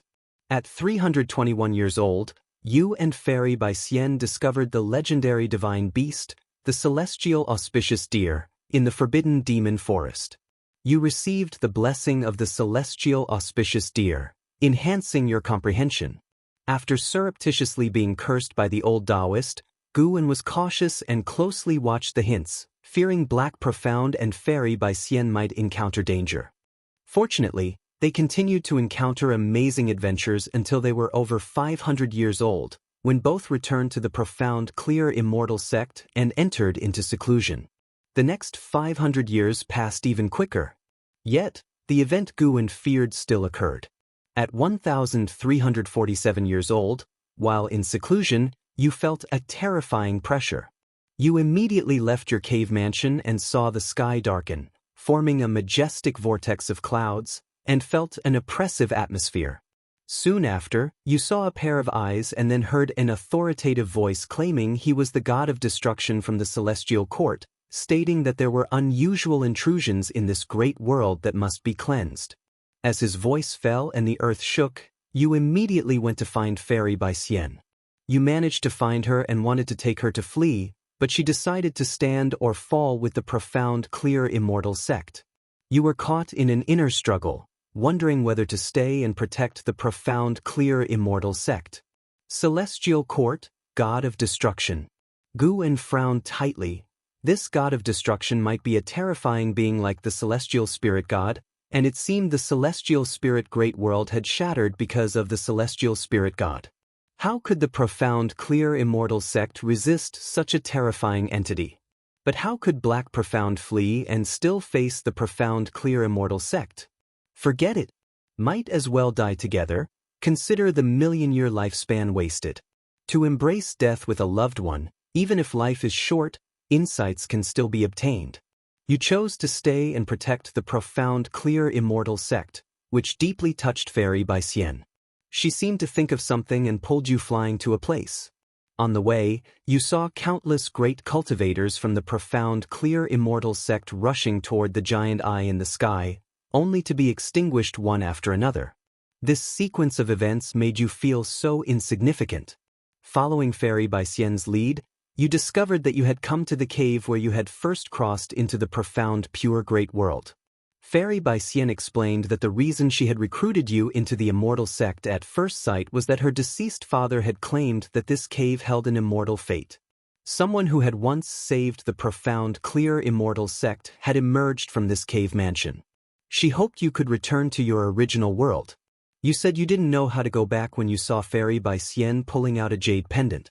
You felt something was wrong and tried to snatch the jade pendant, but Fairy by Xian forcibly pushed you into the cave. She then threw the jade pendant after you into the cave. You felt a familiar and long-missed powerful force behind you. Looking back from afar, you saw Fairy by Xian at the cave entrance, her face filled with reluctance as she watched you. Chapter 514, Taoist Emperor, the Unprincipled Immortal. You have returned to the dark great world. Seeing this prompt, Gu and his feelings became complex. He had originally thought that Black Profound would die because of Fairy by Xian, but he had not expected that in the end, it was Fairy by Xian who saved Black Profound. Fairy by Xian did not abandon everything for love, nor did she let Black Profound bear her responsibilities. Even Guwen was moved by Fairy by Xian and felt that she was worthy of the identity of an Immortal sect disciple. Since there was no choice to be made, the prompt continued. Having returned to the dark great world, Black Profound chose the path of extremity, beginning to slaughter demons and slay monsters wildly. In less than a century he had fought his way back to the celestial dark demon sect. He headed straight for the vice sect hierarch, seeking to avenge his master. Everyone who tried to stop him was executed. In the end, he brought about the collapse of the celestial dark demon sect. No one dared to block his path, with the sect hierarch himself begging for mercy on behalf of the vice sect hierarch, revealing that the vice sect hierarch was his own younger brother. To this, Guwen chose not to show mercy, for Black Profound needed to avenge the Luo Abyss for his master. Besides, without the pursuit of the celestial dark demon sect, how could Black Profound have been forced into the profound pure great world? Good and evil will eventually be repaid. The celestial dark demon sect had this tribulation coming. As for Black Profound, he too would face his karma. If there was cause and effect, even death would only mean his skills were inferior. Black Profound grew rapidly, but he never encountered the other two reincarnations of Guwen in the dark great world, Chu Lu and Xiao Xingtian, which made him doubt whether Black Profound was indeed the Black Profound Emperor. Guwen sat up from the tree trunk. He was currently in the dojo. Even if inheriting memories of reincarnation drained spiritual energy, it was like the life-span barrier, drawing spiritual energy from all directions of great heaven and earth and would not reveal the location of the dojo. In this world today, every day, there were great cultivators breaking through. The commotion was already significant, so the disturbance caused by inheriting memories would not cause panic among all beings. Down below, Celestial Cyan and Tian Bai were still practicing swordsmanship and did not notice Guwen sitting up. When the prompt regarding reincarnation reached 2,000 years later, Black Profound finally encountered a catastrophe. At 2,132 years of age, you reached the 9th heaven of the Immortal path in cultivation level, alarming the whole world. The clouds of tribulation above your head had not yet dispersed when a giant hand reached out from within and grabbed you. Your consciousness fell into darkness. When you awoke, you found yourself lying on a grass field. Opening your eyes, the celestial vault was bright, majestic mountains surrounded you on all sides, and you were in a vast valley. There were other people in the valley, and you discovered that their cultivation levels were no weaker than your own, all at the 9th heaven of the Immortal path and from different great worlds. Someone told you that you were inside a magical treasure and could not escape. Unconvinced, you tried and realized you indeed could not escape, forcing you to calm down. At 2,240 years of age, you tried again to break free but were once more intercepted by the world's restrictions. At 2,302 years of age, a pair of eyes appeared in the sky, and you heard a voice. The voice belonged to the master of this piece of great heaven and earth, who called himself the Evil Emperor. He stated that only one among you could live to see him. You hesitated for a moment before initiating a massacre. In the end, you slaughtered 736 free immortals and began to attempt breaking into a greater realm. Your breakthrough was successful, surpassing the 9 heavens of the Immortal path. You shattered the world's limits, arriving at a great hall where you met the Evil Emperor. Astounded by your talent, the Evil Emperor wanted to accept you as his disciple. Do you choose to agree to become the disciple of the Evil Emperor? Having witnessed Black Profound's rapid breakthrough to the Dao Fruit realm, and seeing the Evil Emperor remain so composed, Guwen realized this individual must be terrifying. After much hesitation, Guwen decided to wait. Having killed so many free immortals, Black Profound's lifespan must be immense. It was just that he hadn't had the time to keep improving. You choose to agree to become the disciple of the Evil Emperor. The Evil Emperor is gratified and presents you with a golden core to refine. You find that you can only cultivate on the hall, and it's clear that the Evil Emperor has no intention of letting you leave. You are hesitant. Do you choose to agree to refine the golden core? Guwen frowned, weighing his options carefully. If the Evil Emperor had calculations and the power, why would there be a need for roundabout schemes? If the heart of the Evil Emperor was good, even if Guwen refused, there shouldn't be any trouble. Guwen made his choice. You refuse to refine the golden core. The Evil Emperor snorts coldly, saying it's not up to you. You engage in a fierce battle, ultimately falling to the Evil Emperor, who forcibly stuffs the golden core into your body and compels you to refine it, plunging you into a state of chaos. You begin to integrate the heaven-encompassing golden pill. Good gravy! The golden pill of the heaven-encompassing free immortal? What was the cultivation level of this Evil Emperor?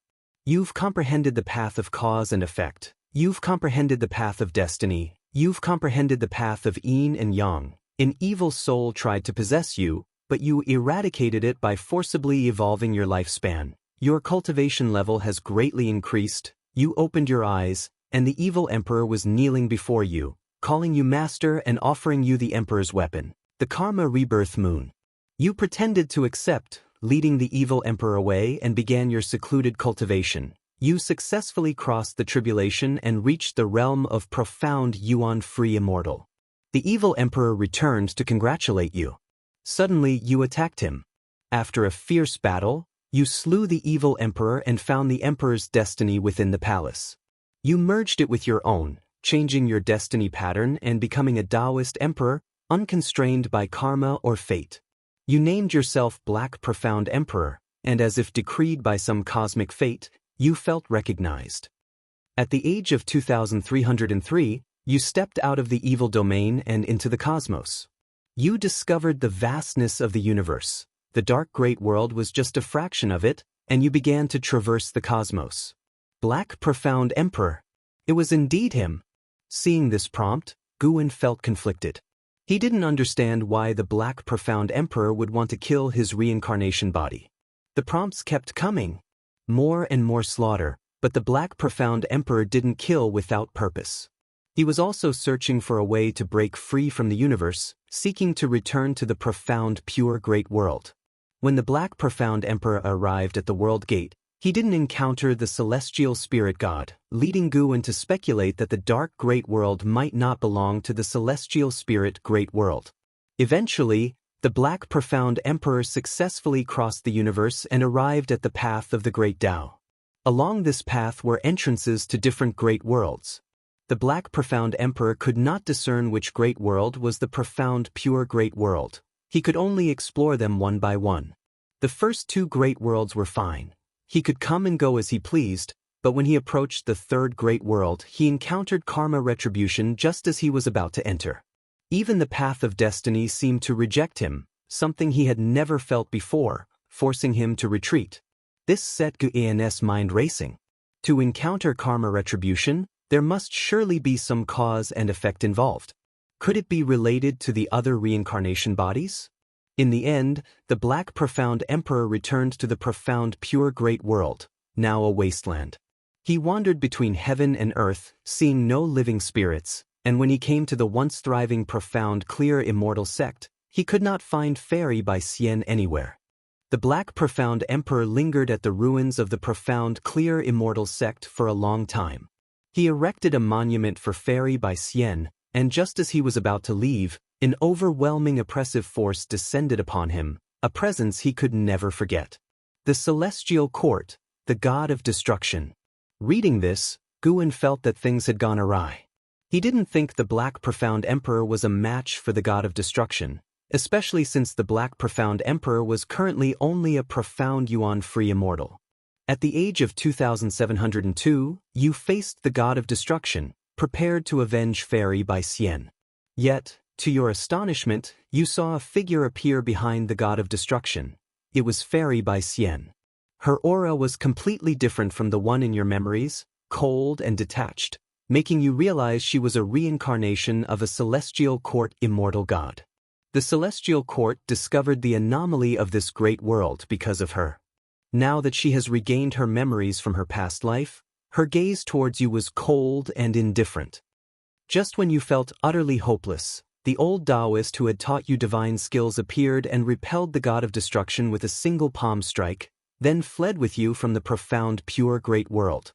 During the escape, you learned that the anomaly the God of Destruction spoke of wasn't you, an ascender, but the old Taoist himself, revealing that his Taoist name was the free immortal who exists without the Celestial Court's acceptance, barely surviving within the 3,000 great worlds. At the age of 2703, you were taken by the free immortal to the land of reincarnation. He urged you again to walk the path of slaughter.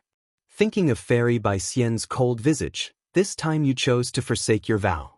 The free immortal passed on divine skills to you, allowing you to create karma avatars to slay your other reincarnation bodies and break free from the chains of reincarnation.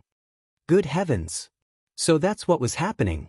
This free immortal was really stirring things up. The most crucial point was that Guin had no choice in the matter. It meant that the Black Profound Emperor had not hesitated at all, greatly spurred by the shock from Fairy by Xian. Guwen felt it was absurd, but the prompts about reincarnation continued, indicating that escaping from the lifespan reincarnation was not so easy. If a reincarnation body could kill the original, then a lifespan of 10 million years could be too much of a loss.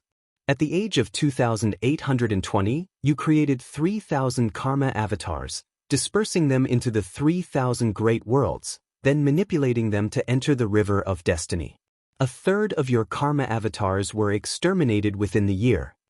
At 3,007 years of age, the free Immortal passed the cultivation technique to you, the Taoist unique venerate skill. Chapter 5:15. 9 in Divine Mansion, Terrifying Celestial God. At 3,116 years old, Guwen comprehended the Taoist unique venerate skill and perceived the 3,000 great Tao, gaining enlightenment within his heart. In that same year, all the karma avatars he had sent out were annihilated. He did not inform Wudao Immortal of this event. At 3,320 years old, Guwen found Wudao Immortal and expressed a desire to engage in slaughter. Wudao Immortal did not let him leave but instead sent him into the boundless purgatory, a place of exile used by the celestial court.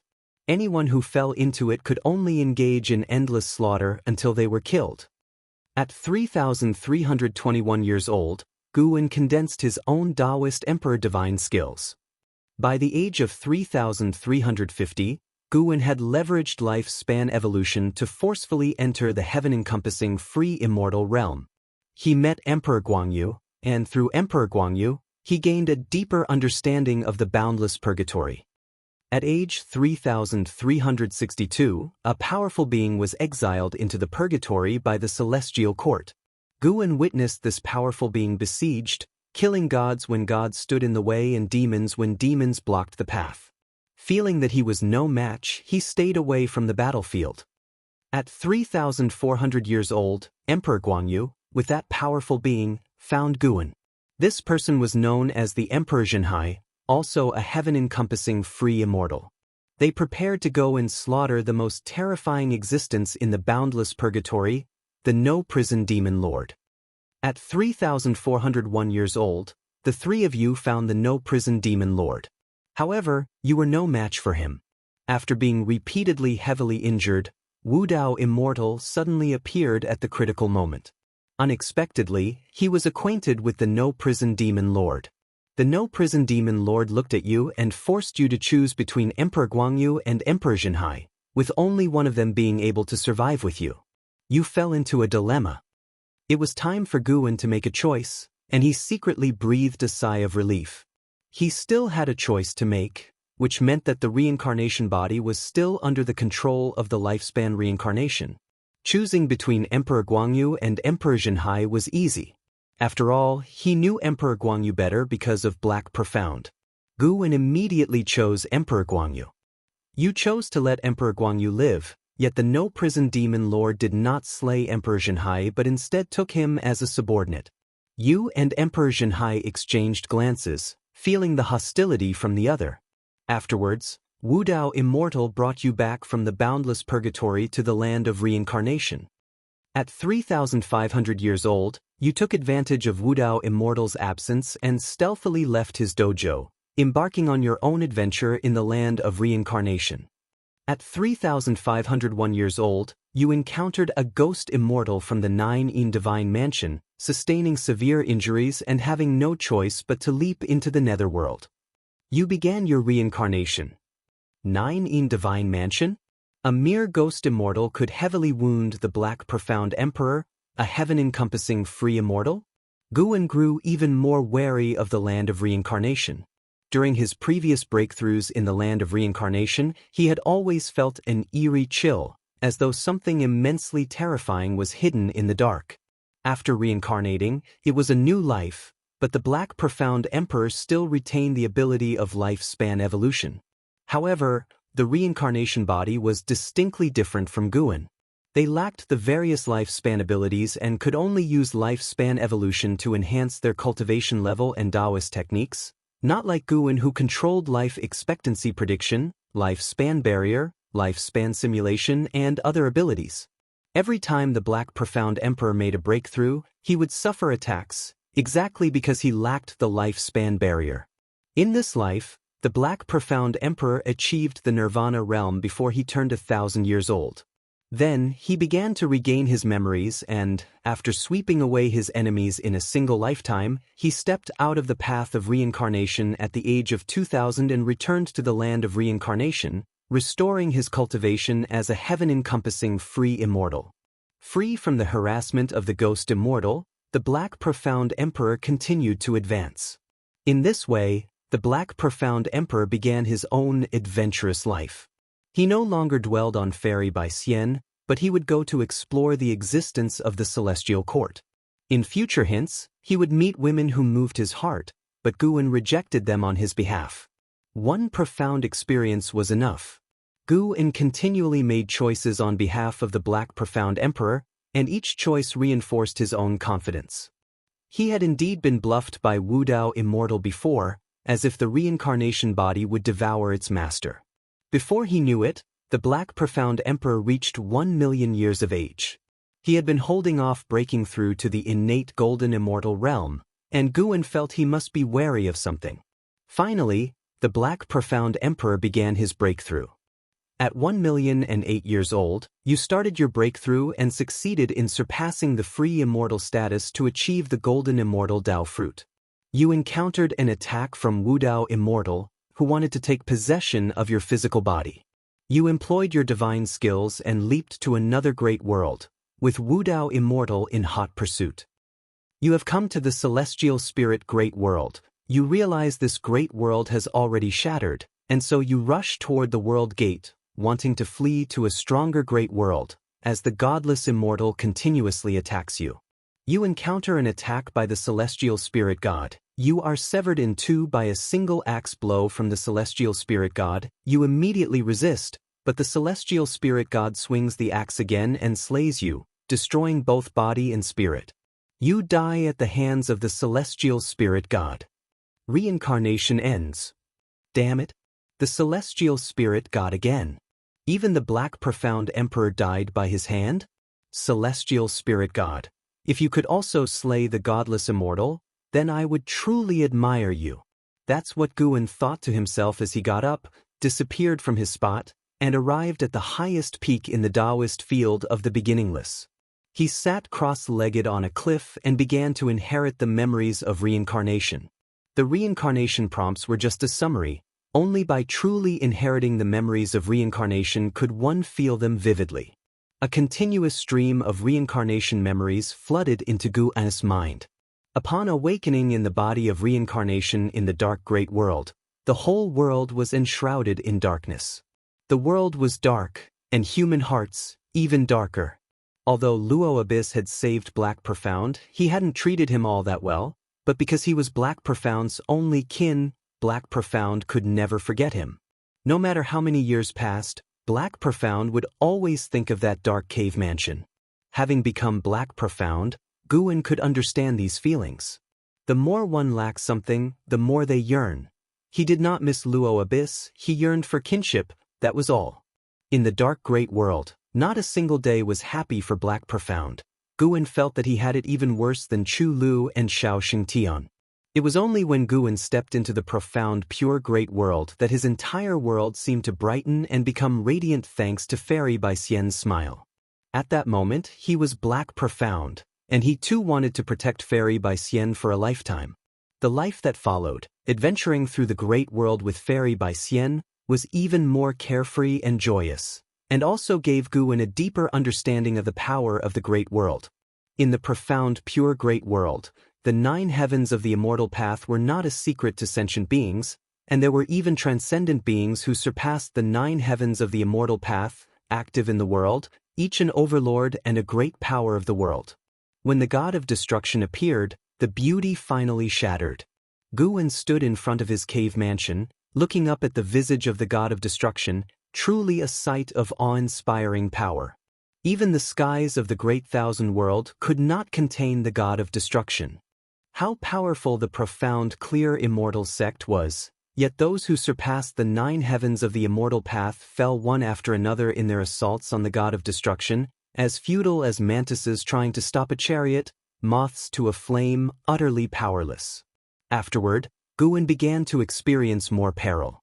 When the godless Immortal brought him to the land of reincarnation and he started to cultivate his karma avatars, he caught a glimpse of the greed hidden deep in the godless Immortal's eyes, which briefly exposed itself. When all 3,000 of his karma avatars were annihilated, even without the memories of that moment, he could still feel something.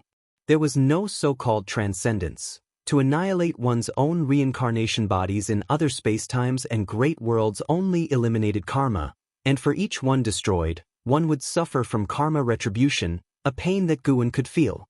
Life is vast. Looking back, it seems like smoke and clouds. When Guwen reached the endpoint of this life, he once again felt the might of the celestial spirit god, whose power was extremely terrifying, much more than what it seemed on the surface. Before his death, as his divine soul was not yet completely dissipated, Guwen saw the celestial spirit god swing his axe at the godless Immortal, successfully decapitating him.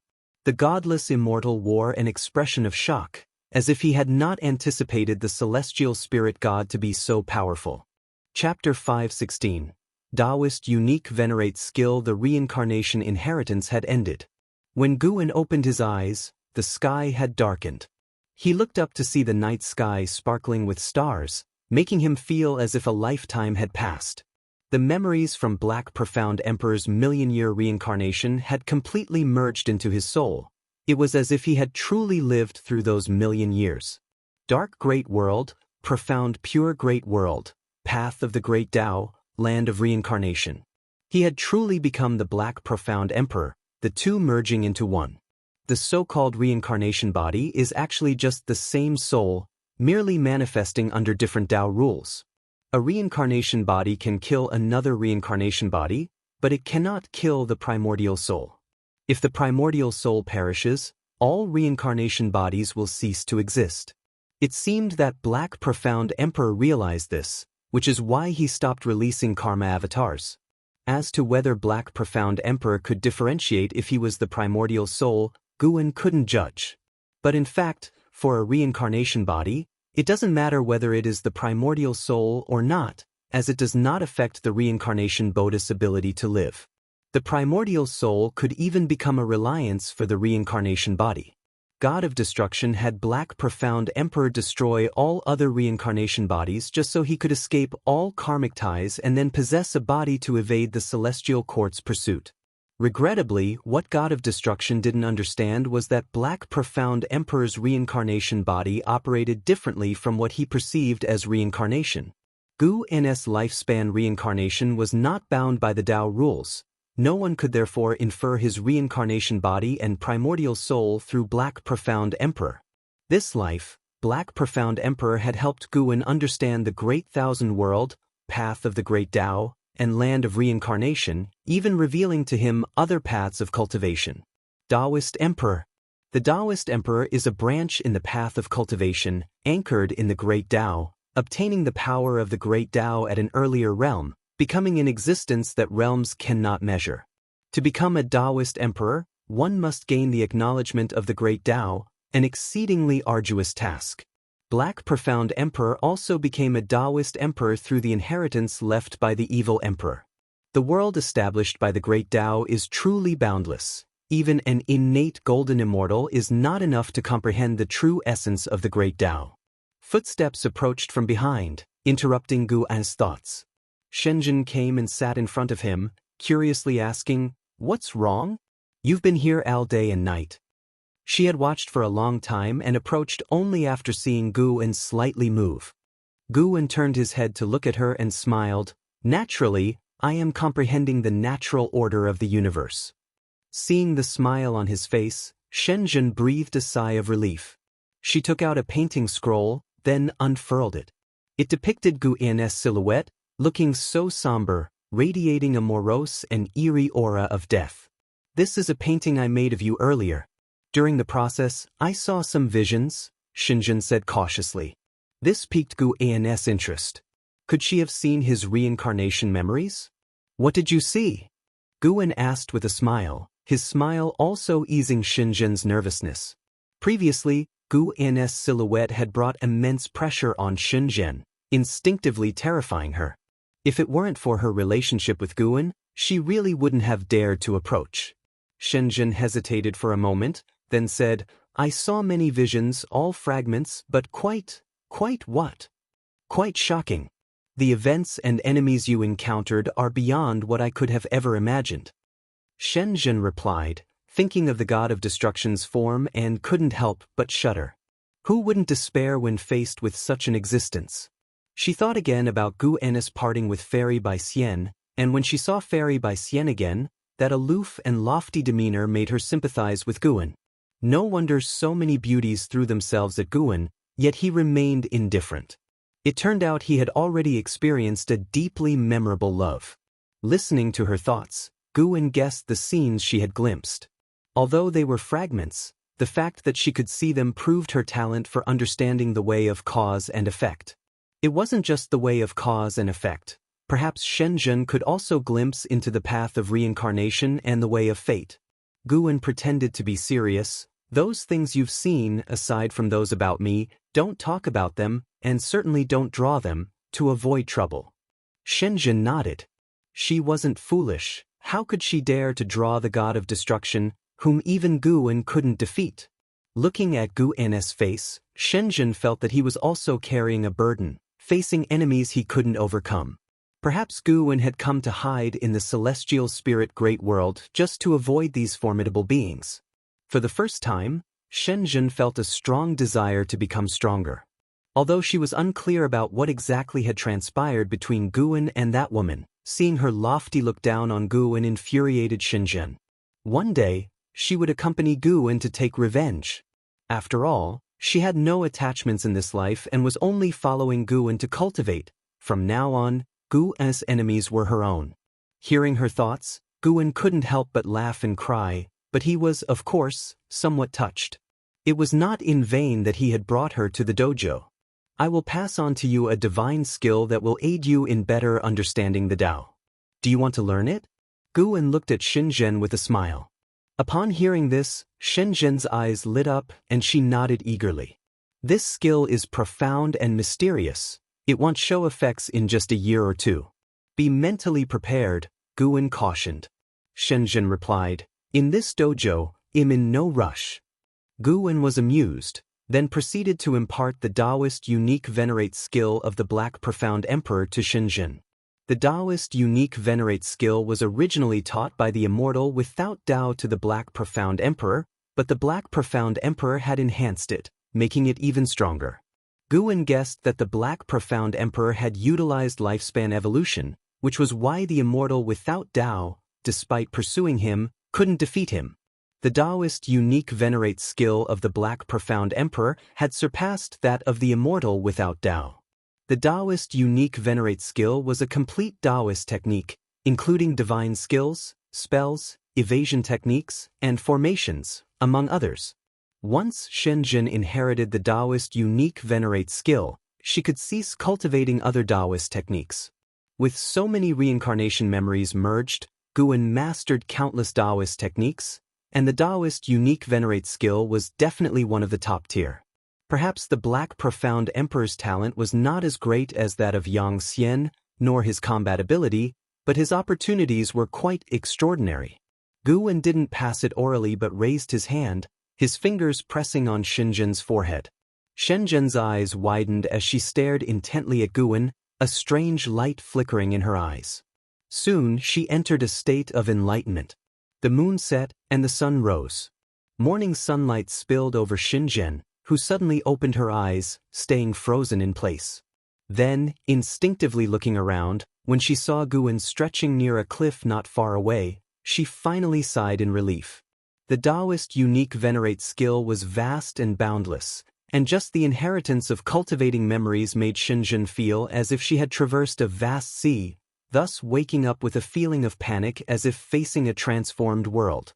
She stood up and walked to Guan's side, about to speak, but then heard Guan say, "This skill, I impart to you alone, you must not pass it on." Hearing this, a smile bloomed on Shenzhen's face, lifting her spirit completely. Chapter 517, 5,000 years old, The cause of transformation. This cycle of reincarnation involving the Black Profound Emperor was just a minor episode in Guan's life, a warning he gave to Shenzhen to keep secret before he returned to his usual rhythm of daily life. Gathering flowers and herbs, mentoring disciples, reading, writing, and so forth. Others in the Taoist field of the beginningless busied themselves with their own cultivation, and time passed quickly before them. In the blink of an eye, Guan celebrated his 5,000th birthday. He alone knew this fact, as everyone around him considered him an old monster who had lived untold years. That year, during the summer, Guan sat on a boulder in the forest, checking his attribute panel.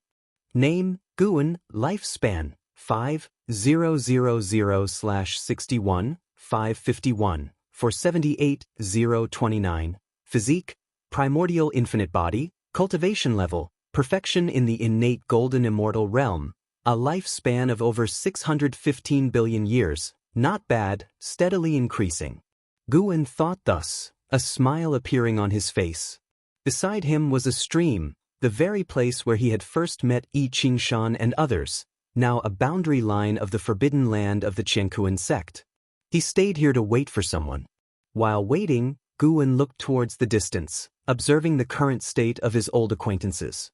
Martial resolution had become a high-ranking member of the supreme sect, but power was corrupting his talent. Profound celestial intent was still traveling the world, having relinquished all responsibilities since the supreme sect had grown stronger and leading a carefree life. Jiang Qiong had become a supreme elder, currently in seclusion and cultivating. Li Xiandao, supported by Yang Jian, began to expand the boundaries of the Tai Tsang dynasty.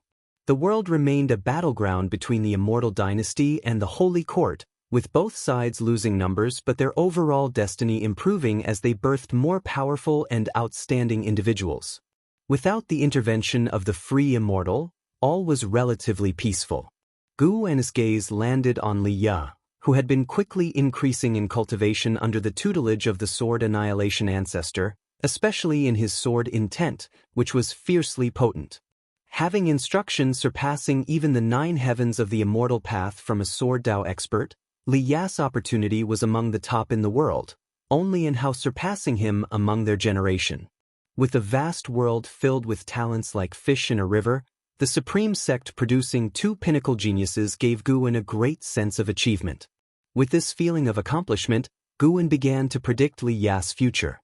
As he calculated, his expression grew peculiar. Such a possibility?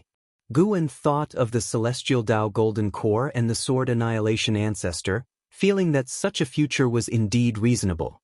Everything had its advantages and drawbacks, and as Li Ya grew stronger, he would also have to bear the karma that strength brought. After a long while, a figure approached from the depths of the woods, spotting Guan from a distance and immediately growing excited, rushing over. It was LV Xian, once the top talent of the Tai Tsang imperial dynasty and the son of the sect leader LV Beiyin. He reached Guan's side, looking at him, extremely agitated and somewhat at a loss. Guan, LV Xian was so excited he didn't know what to say.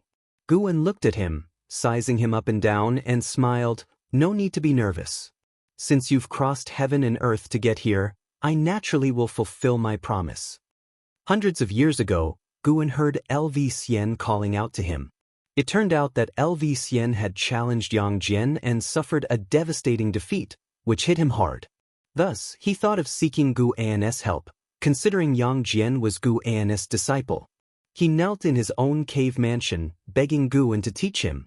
After all, with a friendship spanning over 4,000 years, Guan couldn't bear to refuse him, even if only out of respect for LV Beiyin. So Guan allowed him to come on his own while strictly forbidding him from revealing the matter.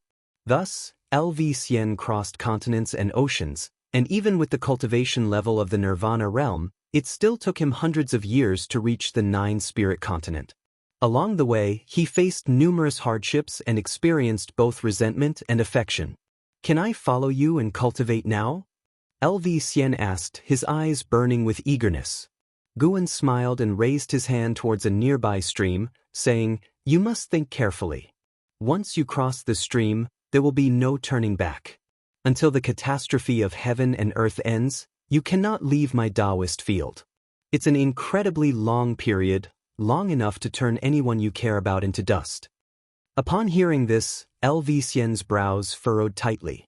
Many faces flashed through his mind, but after only a moment's hesitation, he stepped forward and crossed the stream. He turned his head to look back, gazing at the woods behind Guwen as if a weight had been lifted off his shoulders. Guwen stood up, crossed the stream as well, and passed him by, heading toward the Taoist field of the beginningless. LV Xian hurriedly followed, but he couldn't help turning his head back again. In a daze, he saw a beautiful figure standing across the stream, her face bright with a radiant smile looking at him, causing a tremor in his pupils. LV Xian took a deep breath, decisively turned his head away, and quickly caught up with Gu En's pace. Gu En pretended not to notice his struggle and began to introduce him to the nearby mountains and forests. LV Xian listened intently but couldn't stop thinking about that woman. Had he truly said goodbye forever? Yet, compared to romantic attachments, he could not accept mediocrity even more. He was born to be an immortal. Gu En walked slowly, and his voice gradually soothed the waves in LV Xian's heart. When they returned to the Taoist field of the beginningless, a figure appeared out of nowhere in front of them. It was the Blood Prison Great Saint. The transformed Blood Prison Great Saint looked at LV Xian and sneered, "Didn't expect you to come. Let's have a match." He had long wanted to fight LV Xian. LV Xian clearly remembered the Blood Prison Great Saint and immediately agreed to the challenge without hesitation, thus completely pushing his worries aside. Gu En raised his hand to create a barrier, allowing the two to enter and fight to their heart's content. Once they entered, they immediately unleashed their auras, which also alerted the others in the dojo since they were unfamiliar with LV Xian's aura and couldn't help but overthink. One figure after another appeared beside Gu En, inquiring about LV Xian's identity. Gu En briefly introduced him, and when they heard that Gu En had personally brought LV Xian in, they dismissed their concerns and began to look forward to his performance. Chen Chuan felt LV Xian's aura and secretly marveled. As they were both in the Nirvana realm, he felt he was probably no match for LV Xian. Celestial Demon Child, Celestial Scion, Tian Bai, and Ghost Mother of Ephemera also felt a sense of awe. Jiang Shi and then Shengtian watched the fight earnestly, hoping to learn. Shenzhen came up to Gu En and whispered, "His karma and destiny are changing rapidly." Gu En glanced at her but did not respond. Indeed, there were changes. The changes were due to Gu En cleansing LV Xian's karma to prevent powerful beings from using him to predict the presence of the Taoist field of the beginningless. Better safe than sorry, even though Gu En was already an innate golden immortal, he still acted cautiously. Gu En looked at LV Xian, his eyes revealing a hint of expectation. Meanwhile, far across the realms, Liya arrived in front of the Nine Extremes' Sacred Heart Sword. The area was an open forest, and the Sword Annihilation ancestors stood nearby, watching Liya.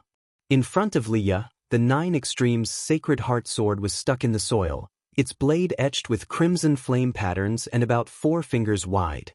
The hilt was dark purple, resembling the scale armor of some exotic beast wrapped around it, and the guard was engraved with a lifelike, eerie eye. As Liya looked at the Nine Extremes' Sacred Heart Sword, he tried to calm his emotions, while the divine exotic immortal spirit leaped out of his body and perched on his shoulder, eyeing the Nine Extremes' Sacred Heart Sword. Chapter 518, famous throughout the world, Silent Extinction Aura. To have the Nine Extremes' Sacred Heart Sword submit to you, you must first be fearless. The greater your fear, the stronger its backlash will be, and then you will endure pain unimaginable to ordinary people. No matter how painful, you must not be afraid. If you are not confident that you can do this, it is still not too late to give up now. The voice of the Sword Annihilation ancestor came from aside, and Li Ya's expression flickered upon hearing this. The divine exotic immortal spirit turned its head to look at the Sword Annihilation ancestor and asked, "What happens if one fails?" The Sword Annihilation ancestor responded, "At best, 2/3 of your 3 souls and 7 spirits will be damaged, but at worst, your soul will scatter, leaving only an empty shell to be possessed by the sword soul." These words caused the divine exotic immortal spirit to shudder. Its gaze toward the Nine Extremes' sacred heart sword was filled with dread. It whispered, "You're not burdened by a deep-seated vendetta, nor do you have anything urgent that you must do right away. Why risk this?" Upon hearing this, Li Ya's eyes became resolute. He took a deep breath and said, "It's precisely because there is no necessity that I must push myself. I don't want to live a mediocre life." With that said, he grasped the hilt of the Nine Extremes' sacred heart sword. Boom! A violent evil aura burst from inside the Nine Extremes' sacred heart sword, soaring into the sky and attempting to scatter the clouds above. The surrounding woods shook violently as if they were about to be uprooted. The sword annihilation ancestor raised his hand, pressed forward, and tranquility returned to heaven and earth. The nearby trees no longer trembled, and a ring of chi force appeared around Li Ya. Li Ya's face was strained with popping veins, and his eyes wide. His gaze started to be veiled in bloodshot red, gradually losing their luster. "Young one, why do you wield the sword? What is the killing intent in your heart? Whom do you wish to kill? Why are you discontent? Who do you resent? It seems you're fearing something." A gloomy voice kept echoing in Li Ya's ears, making the world in his eyes spin. He suddenly found himself on a desolate plain under a blood-red sky. He saw a figure in the distance on a hillside, only its silhouette visible, not its face. Just as Li Ya was about to speak, suddenly, a whooshing sound came. A sword thrust through Li Ya's throat, making his body lean back, his eyes widening. In his pupils was reflected the face of Guan, with disheveled hair and fierce eyes like a fierce ghost, pierced through his throat. Far away in the Taoist field of the beginningless, Guan was feeling the illusion that Li Ya was experiencing. The sword annihilation ancestor was being crafty, actually trying to deduce the karma between Li Ya and him through the Nine Extremes' sacred heart sword. It seemed that the sword annihilation ancestor had other motives for coming to the celestial spirit great world. Guan was not too worried. The difference in their cultivation levels was vast. The sword annihilation ancestor couldn't reach him.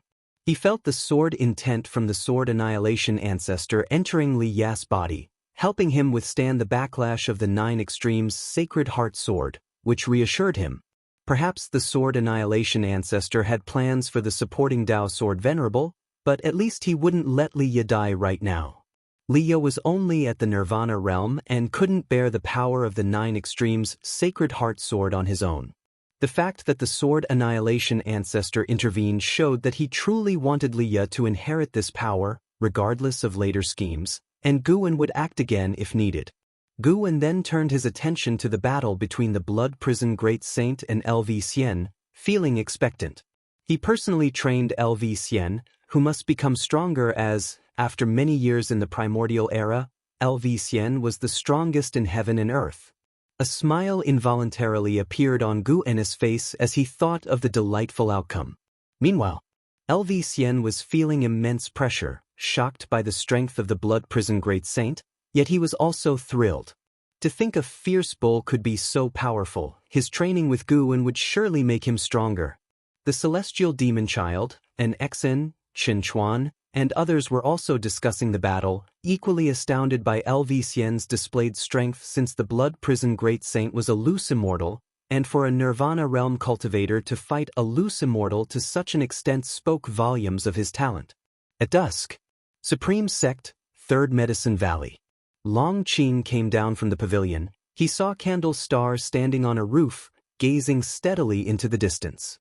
He immediately flashed to Candle Star's side and asked, "What are you looking at?" Candle Star replied, "The Nine Extremes' sacred heart sword. The sword is recognizing its master, and it's recognizing a cultivator from the Nirvana realm." Nirvana realm cultivator? Long Qing couldn't help but frown, finding it absurd. Candle Star continued, "Speaking of which, this person has some connections with you. To be precise, he is connected through the cause and effect of the supporting Tao sword venerable, and his name is Li Ya." Elderly? Long Qing's tightly furrowed brows relaxed. "If it's him, it's not surprising. Perhaps my master is protecting him." Long Qing had grown up following Guan and knew well the relationship between Guan and Li Ya. Candle Star looked at Long Qing and asked with a smile, Do you think your master has really left the celestial spirit great world? Although Long Qing had already reached an agreement with Candlestar, he still retained a bit of wariness towards him, given the vast difference in their cultivation levels. Long Qing shook his head. How would I know? After all, I didn't follow him. Candlestar smiled, deciding not to ask any further. How powerful will Elderly become after mastering the 9 Extremes Sacred Heart Sword? Long Qing asked curiously. The 9 Extremes Sacred Heart Sword had caused such a stir in the past, and he had longed for it too. Candlestar answered, with this sword in hand, even the 9 heavens of the immortal path cannot kill him. However, the extent of the power he can wield reaches only as high as the heaven and earth flying immortal realm. Long Qing fell silent, his eyes filled with envy and astonishment. This was akin to soaring to the skies. It seemed Elderly was going to become famous throughout the world. As the years flew like an arrow, another millennium passed. Inside the Taoist field of the beginningless, Guan lay on a tree reading a book, while below on the grassland, figures like an Exen, Celestial Demon Child, Celestial Scion, Tian Bai, Lv Xian, Blood Prison Great Saint, and Xianxia were meditating, all immersed in the Tao intent imparted by Guan's sunlight sprinkled down, seeping through the gaps in the leaves and falling upon Guan. He slowly raised his head and looked towards the celestial vault. Ever since he had arrived at the Taoist field of the beginningless, time had passed much faster than before, but he did not feel uncomfortable. Instead, he enjoyed it, as his lifespan also increased rapidly. The celestial spirit great world, which had known peace for over 2,000 years, was going to face turmoil again. The will of heavenly Tao always remembered to destroy all living beings. This time, it was other great worlds within the universe that were invading, preparing to take over the celestial spirit great world, with Tao fruit realm beings scheming in the background. Guan had no intention of intervening. Nowadays, the celestial spirit great world was a place where many powerful beings were interconnected with bound interests, and many strong beings would not allow the celestial spirit great world to be destroyed at this critical juncture. He was more of a spectator. Elder brotherly, although you have already become famous throughout the world, this calamity might cause you to stumble again, Guan murmured to himself, a smile appearing on his face. 500 years ago, Leia had emerged abruptly, wielding the 9 Extremes Sacred Heart Sword and challenging sword cultivators across the world. Victorious in every battle, his fame was unparalleled for a time, and people had forgotten about and how, considering Leia the greatest talent in the world, even though he relied on the 9 Extremes Sacred Heart Sword. Suddenly, Guan's expression changed slightly as he looked towards outer heaven. This aura, are you still not giving up? Guan thought to himself, his gaze sharp. He felt the aura of the Silent Destruction God Emperor, coming from the World Gate. The Silent Destruction God Emperor had possessed the Long clan's flesh, and in order to capture Long Qing, he even planned to harm all living beings. Such actions had already put him on Guan's kill list. Chapter 519. The Great Tao Tree, Divine Emperor's Pawn in the Depths of the Universe. A world gate stood tall. Here it seemed as if there were no hours, the years could not taint this grand, towering gate. At this moment, a bright light shone from within the world gate. A figure slowly stepped out from the strong light, clad in black armor, a mysterious presence, a helmet underneath which was as black as a black hole, making it impossible for anyone to see his true face. It was the Silent Destruction God Emperor. In his right hand, palm facing up, hovered a golden token, long as a knife, intricately carved on its surface, emanating a brilliant golden radiance, dazzling beyond compare. As he walked out of the world gate, he stopped, turned his head to look at the figure of the celestial spirit god. Another 7 figures stepped out one after another from the world gate, men and women alike, each with a celestial demeanor and magnificent bearing, their gazes also turning toward the celestial spirit god. Whatever you all intend to do, you must not destroy this great thousand world, otherwise even your celestial orders won't be able to save you. The voice of the celestial spirit god rang out, indifferent in tone, with an unyielding firmness that allowed no rebuttal. Before the Silent Destruction God Emperor could speak, A man in a white robe behind him raised his hand in greeting and smiled. "Celestial God, rest assured, we have only come to capture one person and will not disrupt the rules of the Great Thousand World."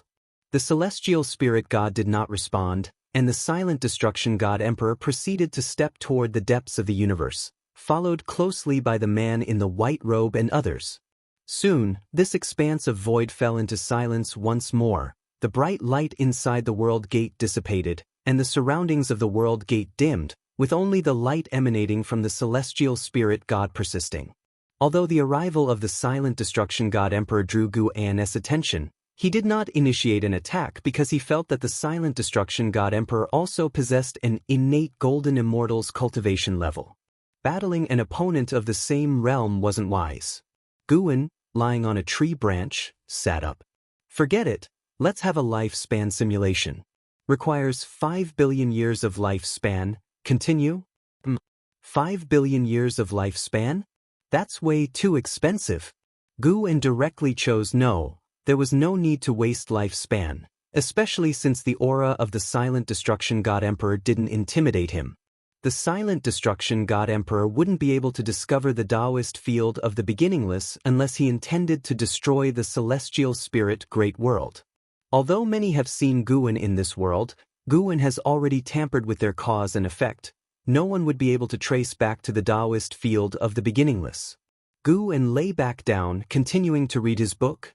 He would cross that bridge when he came to it. It must be said, in these years the profound celestial intense penmanship had improved greatly. The depiction of emotion in the text was especially delicate, tugging at one's heartstrings. Guan read intently. Through the words he could visualize the scenes of the past, the characters' emotions as fervent as fire. The sun set and the moon rose, a full 5 days passed, and Xin and others finally woke up one after another, which was because Guan had withdrawn his Tao intent. Seeing Guan sleeping on the tree, they all stood up and paid their respects before leaving in small groups, whispering their insights to each other. After they all left, only then did Guan open his eyes. His gaze turned toward the celestial vault. The silent destruction god emperor had arrived at the celestial spirit great world with his 7 subordinates. They did not go to the supreme sect but joined the holy court instead. Could it be that their target was not to eliminate Longqing? Longqing's identity had already been exposed. Even that Candlestar knew clearly, the silent destruction god emperor must also be aware. Perhaps the silent destruction god emperor wanted to possess Longqing's body. After watching for a while and confirming that the silent destruction god emperor had no immediate intention to act, Guan flipped off the tree, ready to gather medicinal herbs. No matter what sinister plots and schemes the silent destruction god emperor had, his progression in strength could not stop. Once he reached a lifespan of 100 billion years, Guan could peer into higher realms. Getting stronger was always the right move. At the same time, in the sacred domain, within the Grand Council Hall of the Holy Court, the Saint Minister sat at the head, looking down upon the silent destruction god emperor and his 7 subordinates. The Saint Minister remembered the battle fought between the silent destruction god emperor and the supporting Tao sword venerable. Although the god emperor was annihilated by a single move from the sword venerable, the aura he exuded at the time was still vivid in his memory. "Why have you come?" the Saint Minister asked. He didn't know why the silent destruction god emperor was still alive, but with the supporting Tao sword venerable having left the celestial spirit great world, he had to be cautious in facing these outsiders from beyond. Looking at the silent destruction god emperor and the others, the Saint Minister felt bitter. He had tirelessly reached the state of a free immortal, but the opponents he faced were numerous and even stronger. It seemed as though the heavens were toying with him. A man in white robes stepped forward from behind the silent destruction god emperor and said with a smile, "Now the immortal dynasty has an existence that surpasses the free immortal. Once he merges with the immortal god destiny pattern, the end of the holy court won't be far off." With those words, the Saint Minister's expression turned ugly. He had always been troubled by this matter but was powerless to address it. How could he feel good having it pointed out by others? It was clear, these people wanted to use the holy court. The key issue was that the holy court was indeed on the path to doom. There seemed to be no imminent peril, but it was really just a matter of time. Since he couldn't refuse these people's manipulations, the Saint Minister struggled to keep his composure. The man in white continued to speak with a smile. Even if the young immortal emperor merges with the immortal god destiny pattern, he would not be a match for us. We can assist the holy court. You needn't worry about the court becoming our puppet, for we shall leave sooner or later. We are in this world only to cultivate one person. The Saint Minister inquired, "May I ask who this person is? Is he within my holy court?" The man in white shook his head. "No, we only need the holy court to create obstacles for him, better tempering him and allowing him to grow stronger." After hearing this, the Saint Minister fell into silence. "We will not help you directly annihilate the young immortal emperor. You probably already realize the existence of the tribulations of heaven and earth and the will of the heavenly Tao. If the young immortal emperor acts against the holy court, naturally we will intervene. Before that, we will stay in the holy court," the man in white said. These words did stir the Saint Minister's heart. He could sense that this group was very strong, each one giving him the same feeling he got from facing the supporting Tao Sword Venerable. The most crucial point was that he had no room to refuse. To do so would only make things uglier, perhaps disastrously so. As the Saint Minister sighed inwardly, the silent destruction god emperor raised his hand and from his palm flew a wooden rod. It was a red wooden rod, with a curved top like a serpent. Apart from being brightly colored, it looked unremarkable. The silent destruction god emperor spoke. "This rod is made of Tao wood and can grant you unparalleled strength, as well as assist you in comprehending the great Tao. Consider it a gift for our first meeting." The Saint Minister started to speak, but the red rod suddenly flew in front of him. The immense pressure changed his complexion. He sensed the profound Tao intent within the rod, and his eyes widened in shock. "Such a treasure!" The Saint Minister looked at the silent destruction god emperor and asked, Who exactly are you?"